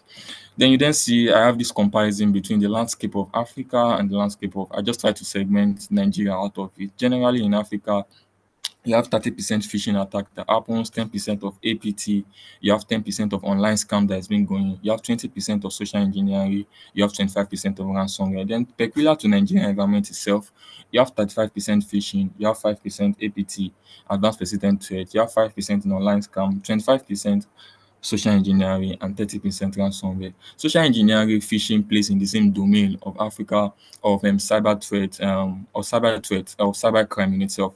So the combination of phishing and social engineering means that Nigeria in itself, we are almost faced with like 70% of cyber crime. From the messages that we get with me, I talked about the messages from receiving messages from Tinubu's data or trying to attend the Davido's meeting, get data for it. And I think the T also message about how people are also prone to phishing. So it means that largely in Nigeria, we are prone or we are facing this issue of phishing and social engineering as a means.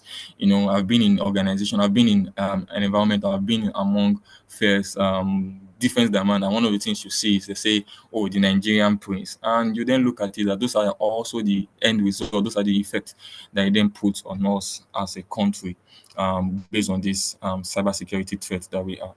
So what are those emerging threats that we have? One of the things you see is advanced persistent threat and also supply chains attack.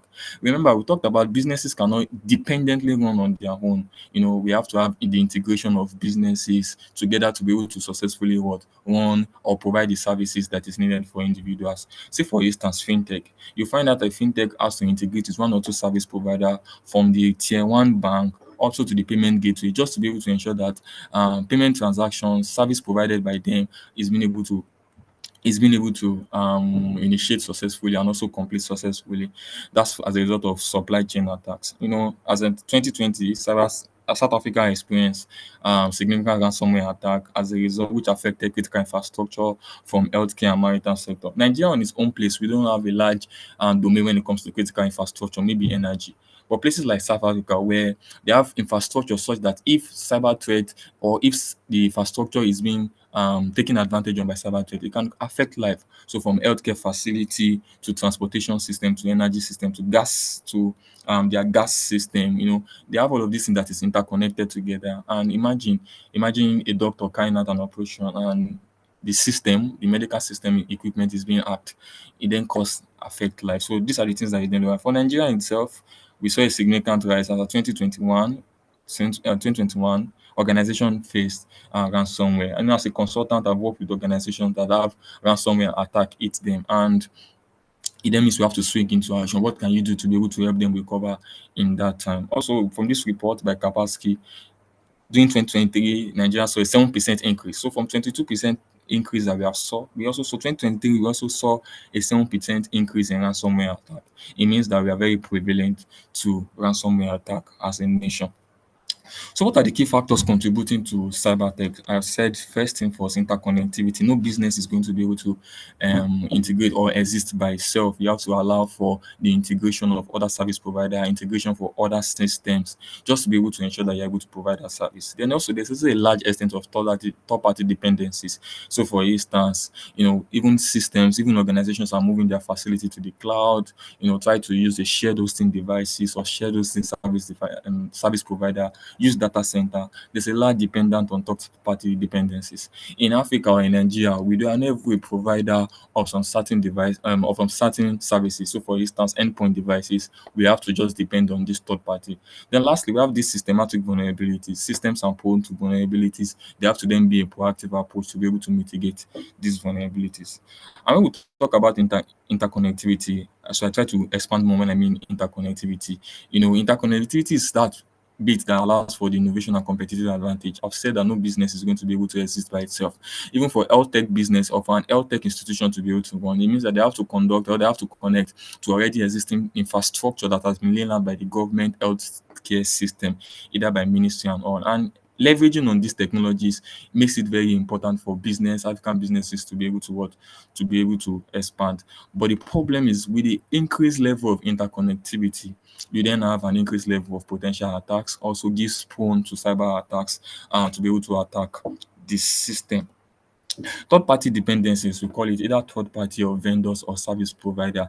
You know, we rely on service provider, we rely on third party to be able to provide this business that or provide these services that you need. So for instance, from endpoint security, from SIM solution, from firewall, it's all dependent on third party. In fact, it's so not very large. The third party industry is not very large. As of 2020, we had one of the attacks that was happening. SolarWind attacks was as a result of their supply chain attack, that is using a third party to be able to provide one of the services of the component of SolarWind. And they actually faced an attack from a third party. It's one thing to be saying my house is secure, but not as a result of I'm trying to do business, I'm trying to use your services, you then bring your own problem to affect my own businesses. So the utilization of third party also expand the attack surface, also expands the reach on which cyber criminal can then compromise systems for businesses and organizations.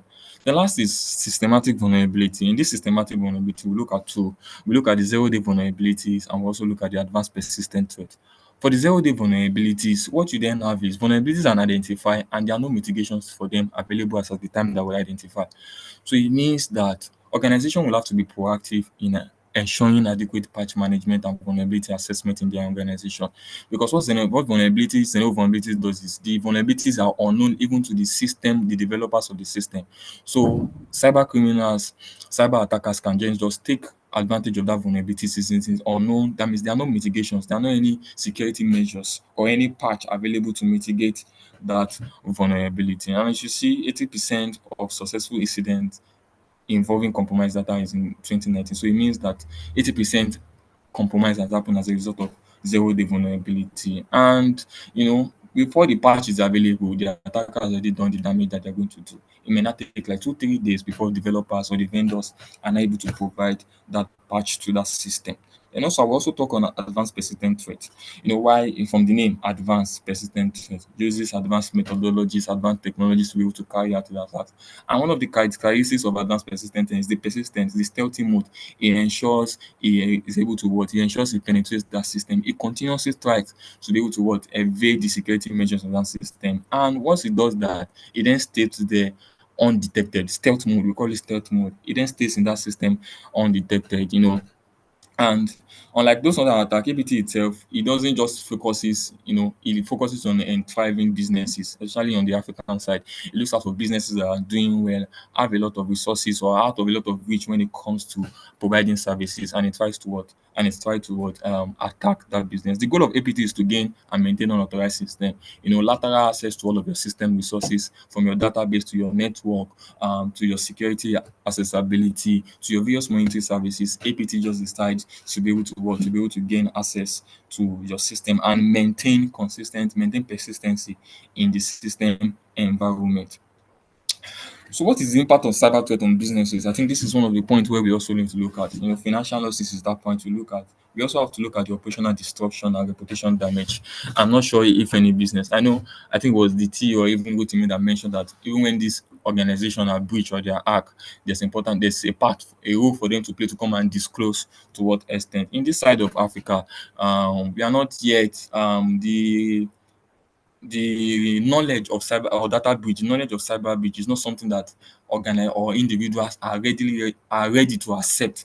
So rather, organizations just keep to say, because when you find out your favorite service provider or e-commerce site is being breached, I'm not sure you want to go back. The first thing is you ever want to say take away your money, or just for instance, people make jokes about financial institution or fintechs that they have their money there, and they'll say, "Oh, I don't want to hear you have a downtime when I need my money." So there's a large extent of reputational damage. And if we don't even talk about reputational damage, for operational itself, for the persons, the individuals that work in that organization, have you seen how organization really act when they have a breach? Operational disruption affects productivity, affects other processes that is dependent on that processes. In fact, it might also affect the service provider if they are a third party service provider that other merchants rely on them to conduct business. And there's financial loss, money, large amount of money, millions of dollars is being lost as a result of cyber threat or cyber attacks when it happens to organization. So some findings, NIPS as of 2023 has stated that Nigeria lost about 17 billion naira. I only wonder what the metrics is, but I can feel like it's even more than what we have lost as a nation. NNCC has also said one of the risks we have faced is that when it comes to the hacking, cyber terrorism assessment, Nigeria is losing $500 million annually. I hope we are losing as much as this.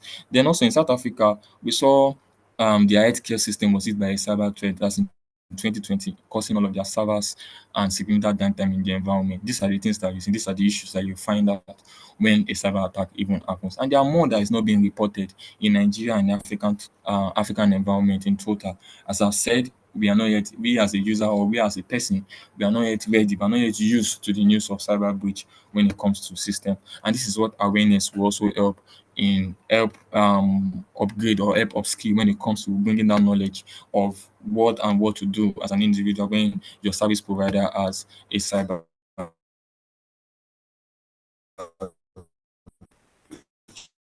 And I have this. So we talk about trust and customer retention. Before a data breach, you have the customer trust, customer retention as high as 80% in any organization that provides services, ensures availability of services, readiness of services, and continuous provision of that services. But trust me, typically in Africa or in any businesses, when there's a data breach, please confirm, can you hear me? Yes, I can hear you. Okay. So, and when there's a data breach, what you have a massive reduction, up to half of the reduction. In fact, it can go, it depends on to what extent the organization is able to value. Sometimes it can go as bad as 0% of having customer trust and having customer retention. So, but at least you have 50% reduction in that customer trust and customer retention. Those are the impacts you have. And in turn, impact on reputation, what does it mean? It then results in impact of revenue. In fact, it results in impact of loss of business. Those are the things you will then see as the effect of cyber attack when it happens to organization.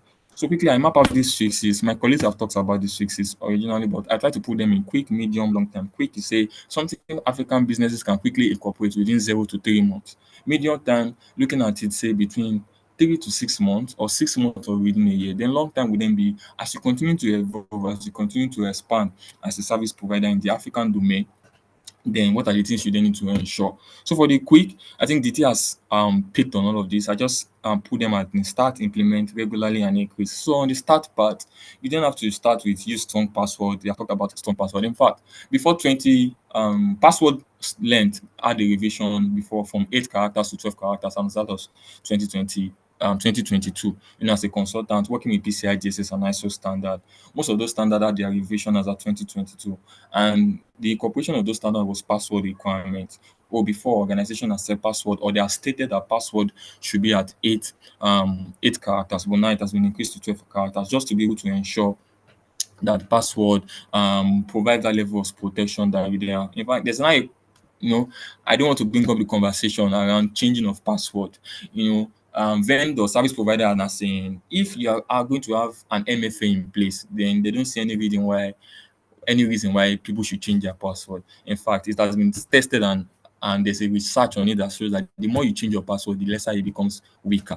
So there's a conversation around if you implement an MFA, which is a multi-factor authentication to your password, you might have that password, but it then means that when you insert a password, there has to be some another level of confirmation to that password, which is why implementation of multi-factor authentication is important for every organization. Then from there, we are advised for regularly backing up your data. One of the things that can help mitigate ransomware is the backing up of data, and not backing up of data in the same environment. There's a kind of backup that you do where it is totally in that environment, where if an environment A is being affected by cyber attack, we are certain that environment B can continually provide the resilience you need for your business. And you won't take away this. The last one is increase staff awareness, training, workshop, incentivize awareness in the organization, regularly conduct this awareness, do tests, do quizzes, just to be able to ensure that individual DT has spoken largely on cybersecurity awareness. In fact, shared some link on phishing.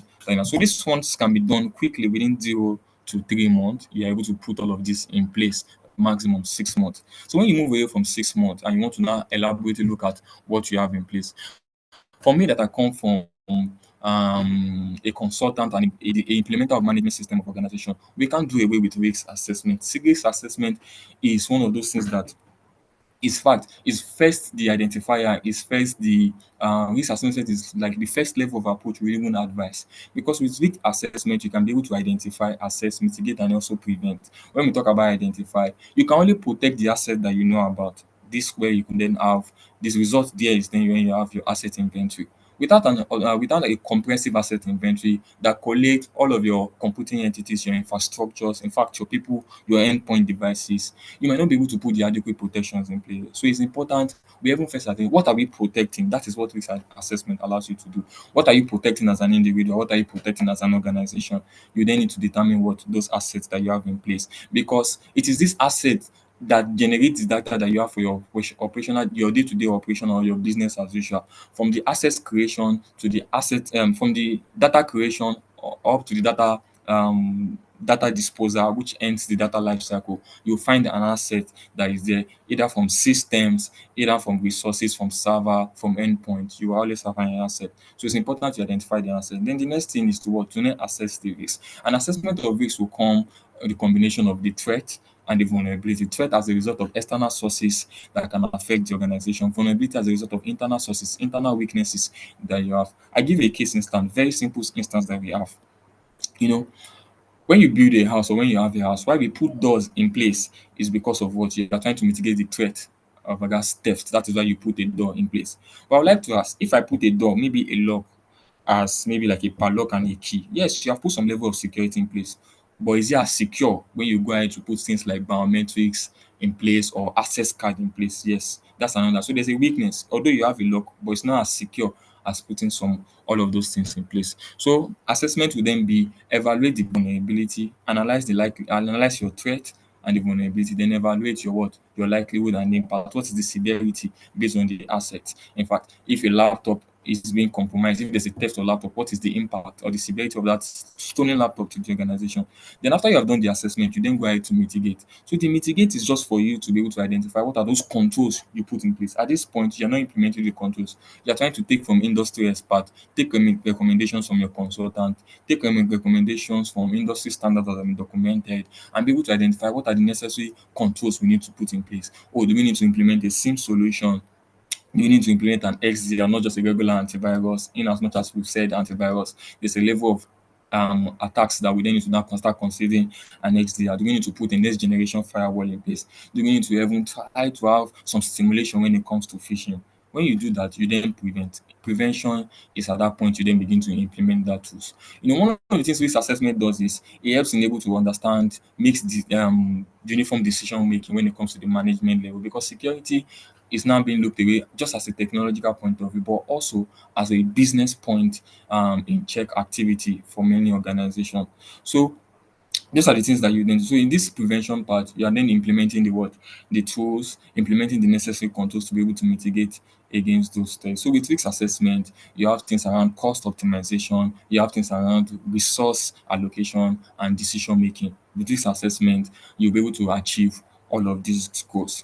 The next one is my colleagues have talked about incident response plan, business continuity plan. Rather than not talk about the plan, I'll talk about the preparedness. It's not enough that you have the plan in place. Yes, good, you have the plan in place. But from management systems point of view, from governance and risk compliance point of view, it's not enough that you have these plans in place. What next do you then have to do? There's part we call plan and there's part we call preparedness, where you do the test, you do the various testing of the plan. It's important that you test this plan. Are they working as intended to do? Various tests will include things like failover tests, reliability check of your backup, call tweet test. In fact, even your fire drill test, you must test such that you have the confidence or you're able to give the assurance to certain individuals in the organization, even to stakeholders in the organization, to be able to say in the course of an incident or a disruption, up to this certain level, 99%, 98%, 90%, we're able to restore in the shortest time frame. With business continuity, you're able to understand what processes are there in the organization, which other processes are they dependent on. We call something recovery time objective. At what point is a disruption going to happen before it then begins to have impact on the business? We call something recovery point objective. What are those processes you have in place that can help you recover in place? It's not enough for you to have the plan. You also want to check the preparedness. And preparedness will be able to come to actualization by regular testing. Do your failover test, that is checking a downtime of a server and restoring to another server. Do your reliability check of backup. For the restoration of backup you have done, check the reliability. Are they able to restore the exact amount of data or the exact information that you have backup? Do your call tweet test. Who are the various individuals that we need to reach out to, that we need to call when an incident has happened in an organization? Do your fire drill test. Do you need to invite emergency persons to come in the environment, to come do some fire drill activity, so that everybody are prepared when it comes to incident response and business continuity plans and preparedness. I should have added that to this space. Then after all of this I've done, you can see incident response moves from preparation, identification, containment, eradication, recovery, and lesson learned. From all of those activities, you have a lesson learned that you can always take as a feedback on the activity. Say, case in point, an incident happens in the organization. I know we don't always want an incident to happen, but can we only remove incident disruption totally from business environment? No. Just as we can totally mitigate risks in an environment, we have to work, and we have to work in that environment and just be able to give an assurance that in the case of disruption, in the case of incident, we can be able to restore and be able to continually provide services in itself. Remember, information security is the preservation of what? Confidentiality, integrity, and availability. While you ensure confidentiality, to ensure that only authorized individuals have access to the resources, integrity, that data are not modified, whether at first or in transit. Availability is where the incident response play. Service provider or users of your service must have the assurance that any day at any time I am able to access my service, I am able to access your services or the platform that provide the necessary service in it. And what helps you in that? Incident response and business continuity plays a large role in that particular part. Then lastly, over the long time, which is going to now be like the long time goal, continuous monitoring and improvement. It's important that you monitor your systems, update your security measures ahead of threat. Imagine threat as I started on the cyber landscape. I talked about emerging threat. I talked about sophisticated threat actors. They keep evolving. New threat attacks have been coming. The more you try to put the controls in place, the more you are exposed again. So you keep evolving and all of that. So for my own point, I also advise the organization begin to look at conducting security audit. Although audit might be expensive, but trust me, the turnover, the return on security investment is high. So the implementation of ISO standard, the 27001, the 23301, that's one of the things that pay, where the kind of organization I work with, CyberVagent really works hand in hand with consultant finance, work with industry from oil and gas, in health, just to be able to ensure that we're able to improve their security posture using this industry standard, the ISO, the NIST, the CIS, or even attestation of their controls, the SOC 2. Then after you conduct this assessment, then it's also important to put a control in place or a process in place to be able to evaluate your third party and your service provider. It's one thing that I am secure on my own end, but I'm now open to an attack just because I'm trying to connect to your business. Even before you connect to this third party, do they have the necessary controls in place? As a third party, as a service provider, trying to evaluate a third party, check for the necessary security measures in place. Are you compliant with this certain requirement? Do you have somebody that champions information security in your place? Do you communicate information security policy in your organization? On the presentation of the evidences of this requirement, you can then decide, assess them, and be able to decide if you want to go ahead to continue to do business with them. So, lastly, for organization, it's important that you then begin to partner with cybersecurity experts, industry association like Leap Africa has been doing, bringing awareness to the business owners, entrepreneurs, so that we can be able to then build a collaboration environment where we are able to inform ourselves, share resources on how we can be able to mitigate threat. I remember early in my career, I worked with an organization where we were working with NGOs and media houses just to be able to put our controls in place. Bring them together, have an information collaboration system where incident that has happened to this particular NGO on this media outfit can also be shared with this media outfit, and you can be able to prepare against such injustice. We will not be able to take away partnership away if we want to be able to achieve our desired outcome when it comes to mitigating cyber threat. Lastly, in conclusion, cyber practices is essential for sustainable growth. In fact, I would say organization is that when you're implementing information security in an organization, information security or cyber security is not a standalone affair in an organization. Rather, the implementation of information security is supposed to come support your already existing business objectives. So it means that I set out my business objective, I set out my information security objective. I should be able to Your information security objective is supposed to come support, enhance your steps, enhance your capability, enhance your ability to be able to achieve your business objective.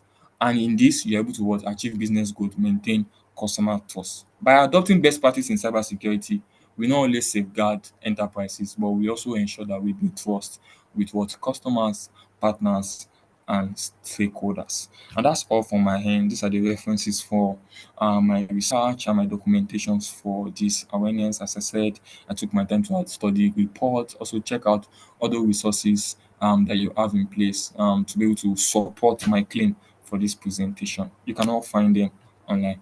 Once again, if there are questions, I'll take questions. And if there are not, thank you for your time. I remain myself. Let me go. Thank you so much, Remy. Thank you. That was a very informative session. Thank you so much. Please, let's appreciate Remy. Let's appreciate him in the chat session. Thank you so much. Don't worry, questions will be coming. I still have all our speakers online. Thank you so much for staying put. Thank you for bringing us the data. I know some people love numbers. I see the rise in the number of ransomware, phishing attacks in Nigeria and in Africa. Thank you for mentioning data backup, risk assessment, and you also elaborated on incident response and business continuity plan and preparedness. That was very, very informative. Thank you so much. Great job, everyone. Thank you. I see the chat in the session.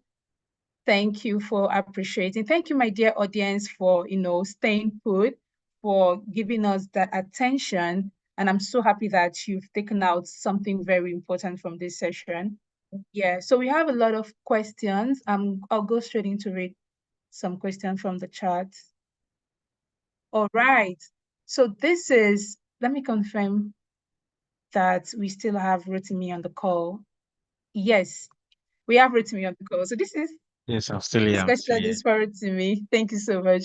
So the question is, how can I manage and track these passwords, especially when we need to frequently update them and and when we have many passwords for different platforms? How can I manage and track these passwords, especially that we need to frequently update them and we have them on different platforms? I think that's what the person is trying to ask there. Okay, thank you very much. Yeah, If they were following, BT mentioned at one point that you can use password managers and password generators, yeah, because sometimes as an individual, I will not lie, I usually have password fatigue. I manage so many things, every password within um, my own personal password within organizations, critical infrastructures I manage. And sometimes it is overwhelming. And I can imagine and relate with what this person is trying to say when he said, how do we manage and track this password? So one of the ways you manage this password is to use password managers. So many password managers out there.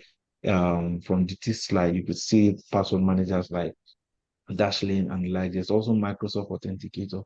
For organizations that use let's say Office 365, for instance, or the Microsoft service, you can use um the Microsoft Authenticator. So whenever you are changing all of these passwords, you can keep this password, some of them in these password managers. Also, some of them also have the ability to also help you generate passwords. So when it's time to change password, you don't really need to go through the rigorous process of thinking of what to change that password to. Just use these generators to generate a new password.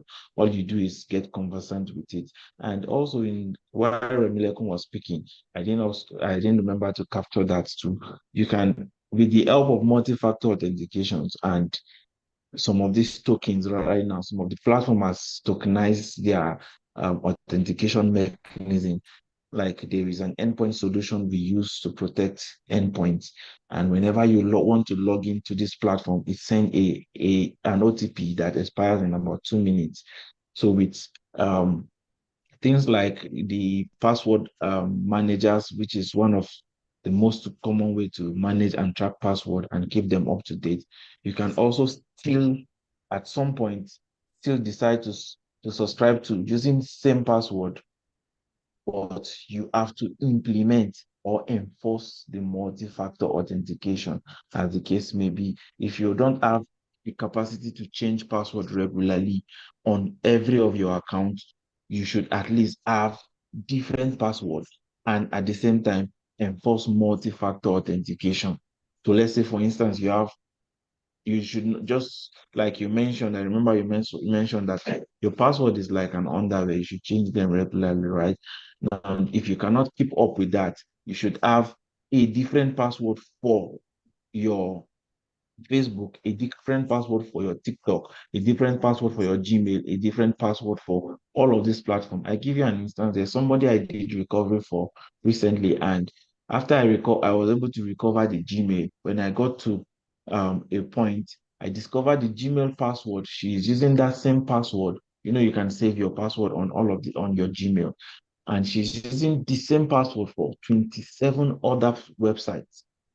So imagine if it was an attacker that got access to that. I had to call the person and say, hey, this is not the best practice. You're using this same password, similar password for 27 other accounts, for your TikTok, for your Snapchat, for your Twitter, for your Facebook. And imagine the vulnerabilities that can be exploited. Someone can impersonate and just modify your password, change your password. Even sometimes they can go as much as changing your email or your two-factor authentication email you have set, as the case may be. So you can use multi-factor authentication if you cannot keep some persons cannot keep track of it.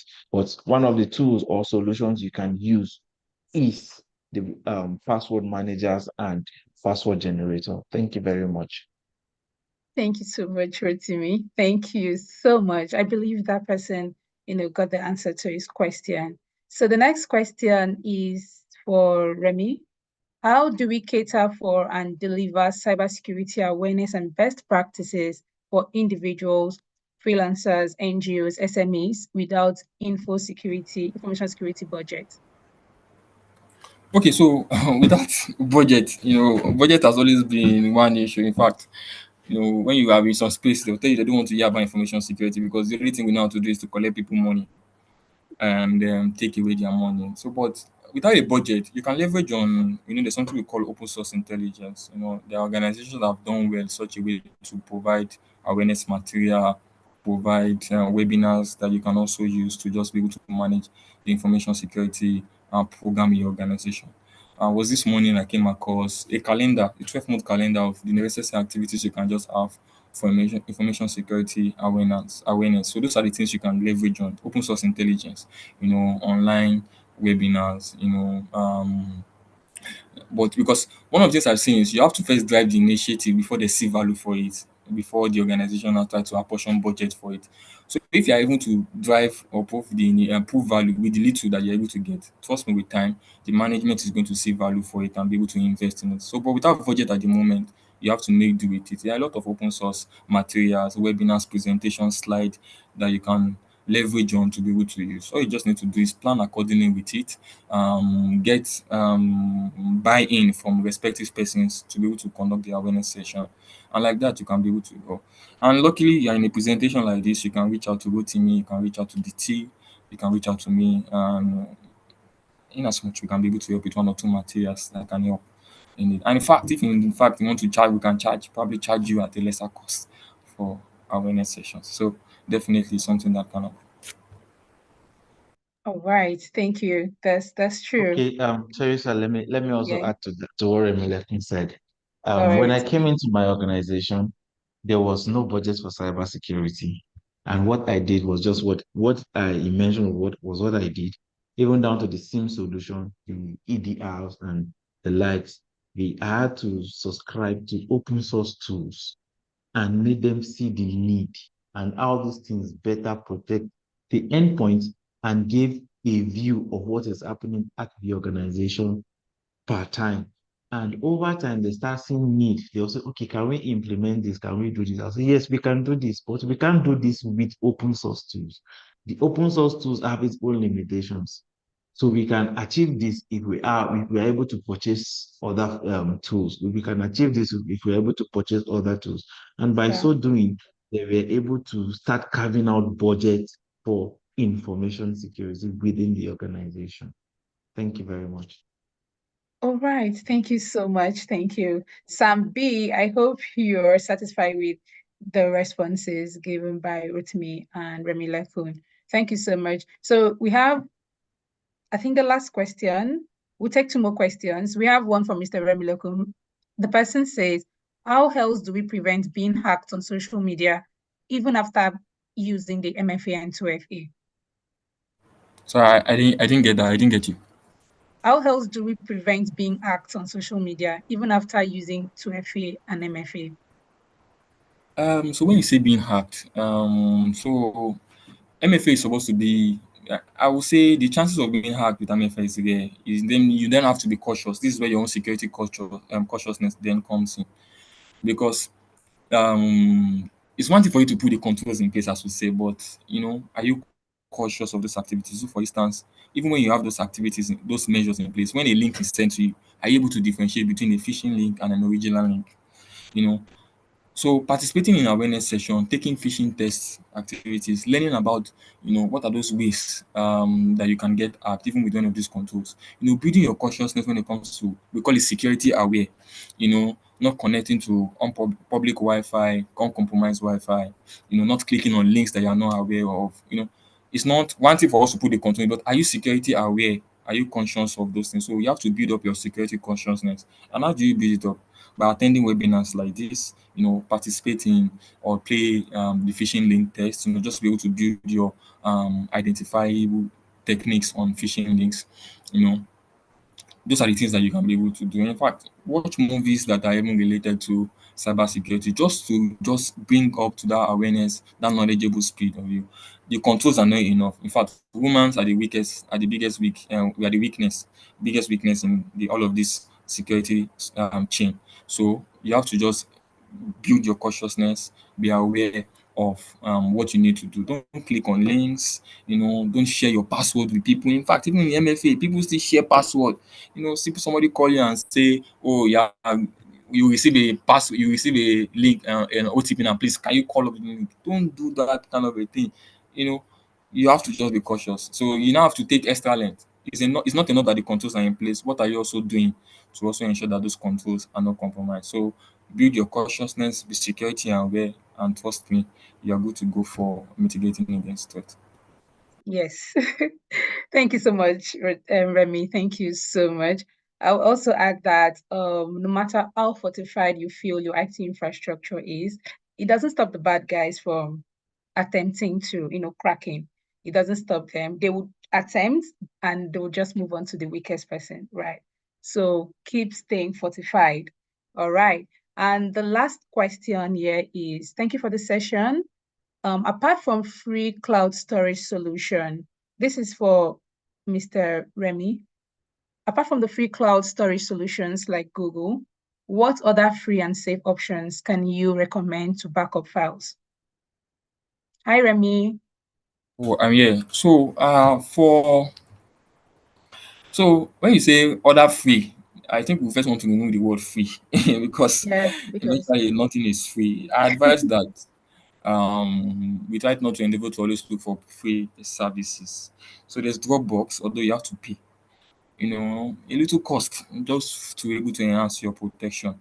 And I know there's Dropbox, there's this mega upload, but they come with a little cost. In fact, even the Google that you're talking about, Google just give you only a limited space of maybe like 10 gig. Once that 10 gig is yours, you have to pay. And one thing that comes with payment or paid version of this stuff is there are also enhanced controls that are put in place. So don't look at free. I think let's take away the word free first. Don't look at free. Although they are able to provide the services to some certain extent, but trust me, you have a lot of advantage when you use paid service or paid versions of those services. Try to look at Dropbox. It's expensive. It's a little cost. I don't know if it's expensive, but a little cost. But you are guaranteed of success when it comes to retention and backup.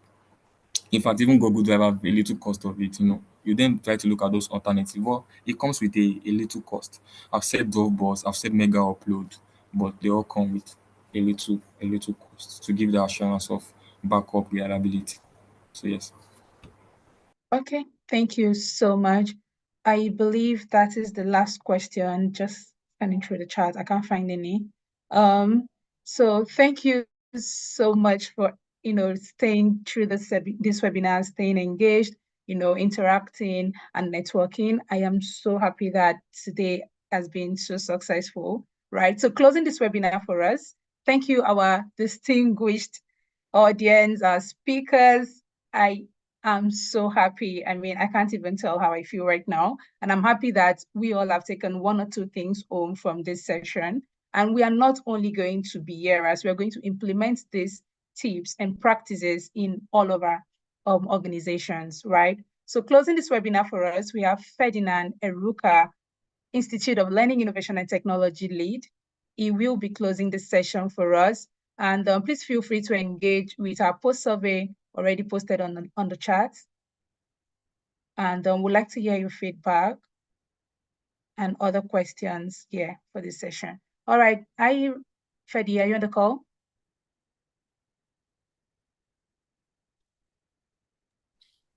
Yeah, hi, Teresa. Hi, Comment that Fedi. you can hear me. Yes, I can hear you. Thank you. Yeah, she must forgive me ahead. So my network isn't great today, I think because of the rain. But I will not be able to put on my video at this point. But I just want to thank everyone for joining our webinar today. We've been planning this for quite some time, and we felt that this was a good way to give back to the community as well. Really happy about the conversations we've had today. I mean, talking about how we're protecting our digital world, and you're also understanding the new threats and ways to implement defensive strategies that will help us while we're engaging in the world today. I want to really give a special thanks to our expert speakers, honestly, as you were speaking, as much as I am an advocate for the cybersecurity space, a lot of things were coming up, even just talking about password. There's some things that I am also guilty of, but everything every day is a learning day, especially for us at Leap Africa. We love to learn. New things always happen every day, so it's always good to reach out to the professionals in the space to always find out what's happening, what's new.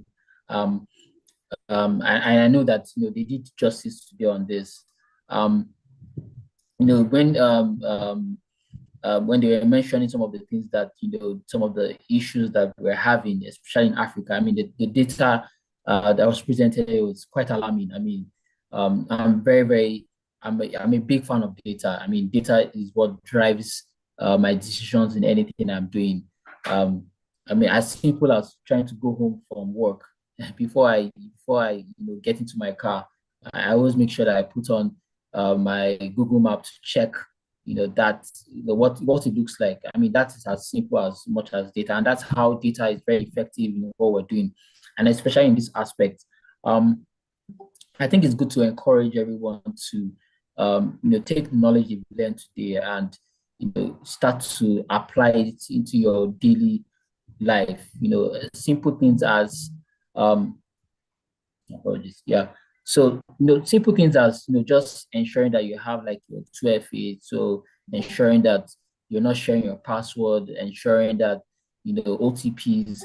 I know that when we say things like this, people think that, oh, it doesn't happen to me. It happens a lot to a lot of people. Sometimes you're not even conscious of it. Clickbait, another very rampant one right now in Africa, and ransomware. I mean, I did have experience on ransomware as well. So this was really, really insightful, to be honest, really, really insightful. I'm happy to have our speakers again. Even just ensure maybe if we will run a masterclass, to be honest, at this point. Africa really needs this awareness a lot. I mean, some of you have watched movies like I don't know if you've watched The Beekeeper. The Beekeeper is, one of the speakers made a reference to that. Watch a lot of movies. The Beekeeper is a good movie to watch. It just shows you that, these things are not just only happening in Africa. It happens globally. The Geekware is a very good one. Good reference to some of the things that have been spoken today. Having one password that is connected to all your accounts. We did see in that movie how they hacked a particular lady's account because she had one password that was connected to every account she had. Having like a master password is a no for me as well. You should have very distinctive passwords that are different for all your different platforms. But I would end it by saying that we should always stay vigilant and stay informed and stay secured. The world we're in the digital space where everybody is now hopping on this in this space, and a lot of us don't even know what's been happening here. Some of us have been there for quite some time. Even some of us have been there. We're still learning to see that there are new things happening. So on this note, I would just say thank you all for coming. I do know my team are sharing some links on the chat. Please do interact with those links. Those links will help us to improve how we deliver this in the coming future. And I know thank you everyone for coming. And yeah, that's really it for me. Thank you all so much, Teresa. So I would yield the mic to you now. Thank you. Thank you, Freddy. Thank you so much. Thank you so much. I'm so happy today that at the end of this webinar, I believe that we will, know how to navigate the digital space more securely than before, right? Thank you everyone for joining. Thank you, DT. Thank you, Remy. Thank you, Rotimi. Thank you, Leap Africa.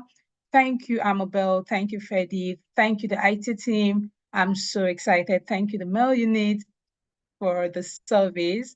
Thank you, everyone. So we'll also be sending a follow-up email at the end of this webinar. Please feel free to interact with our post surveys. We'd like to hear your feedback. Thank you, everyone. Enjoy the rest of your day and happy weekend. Bye.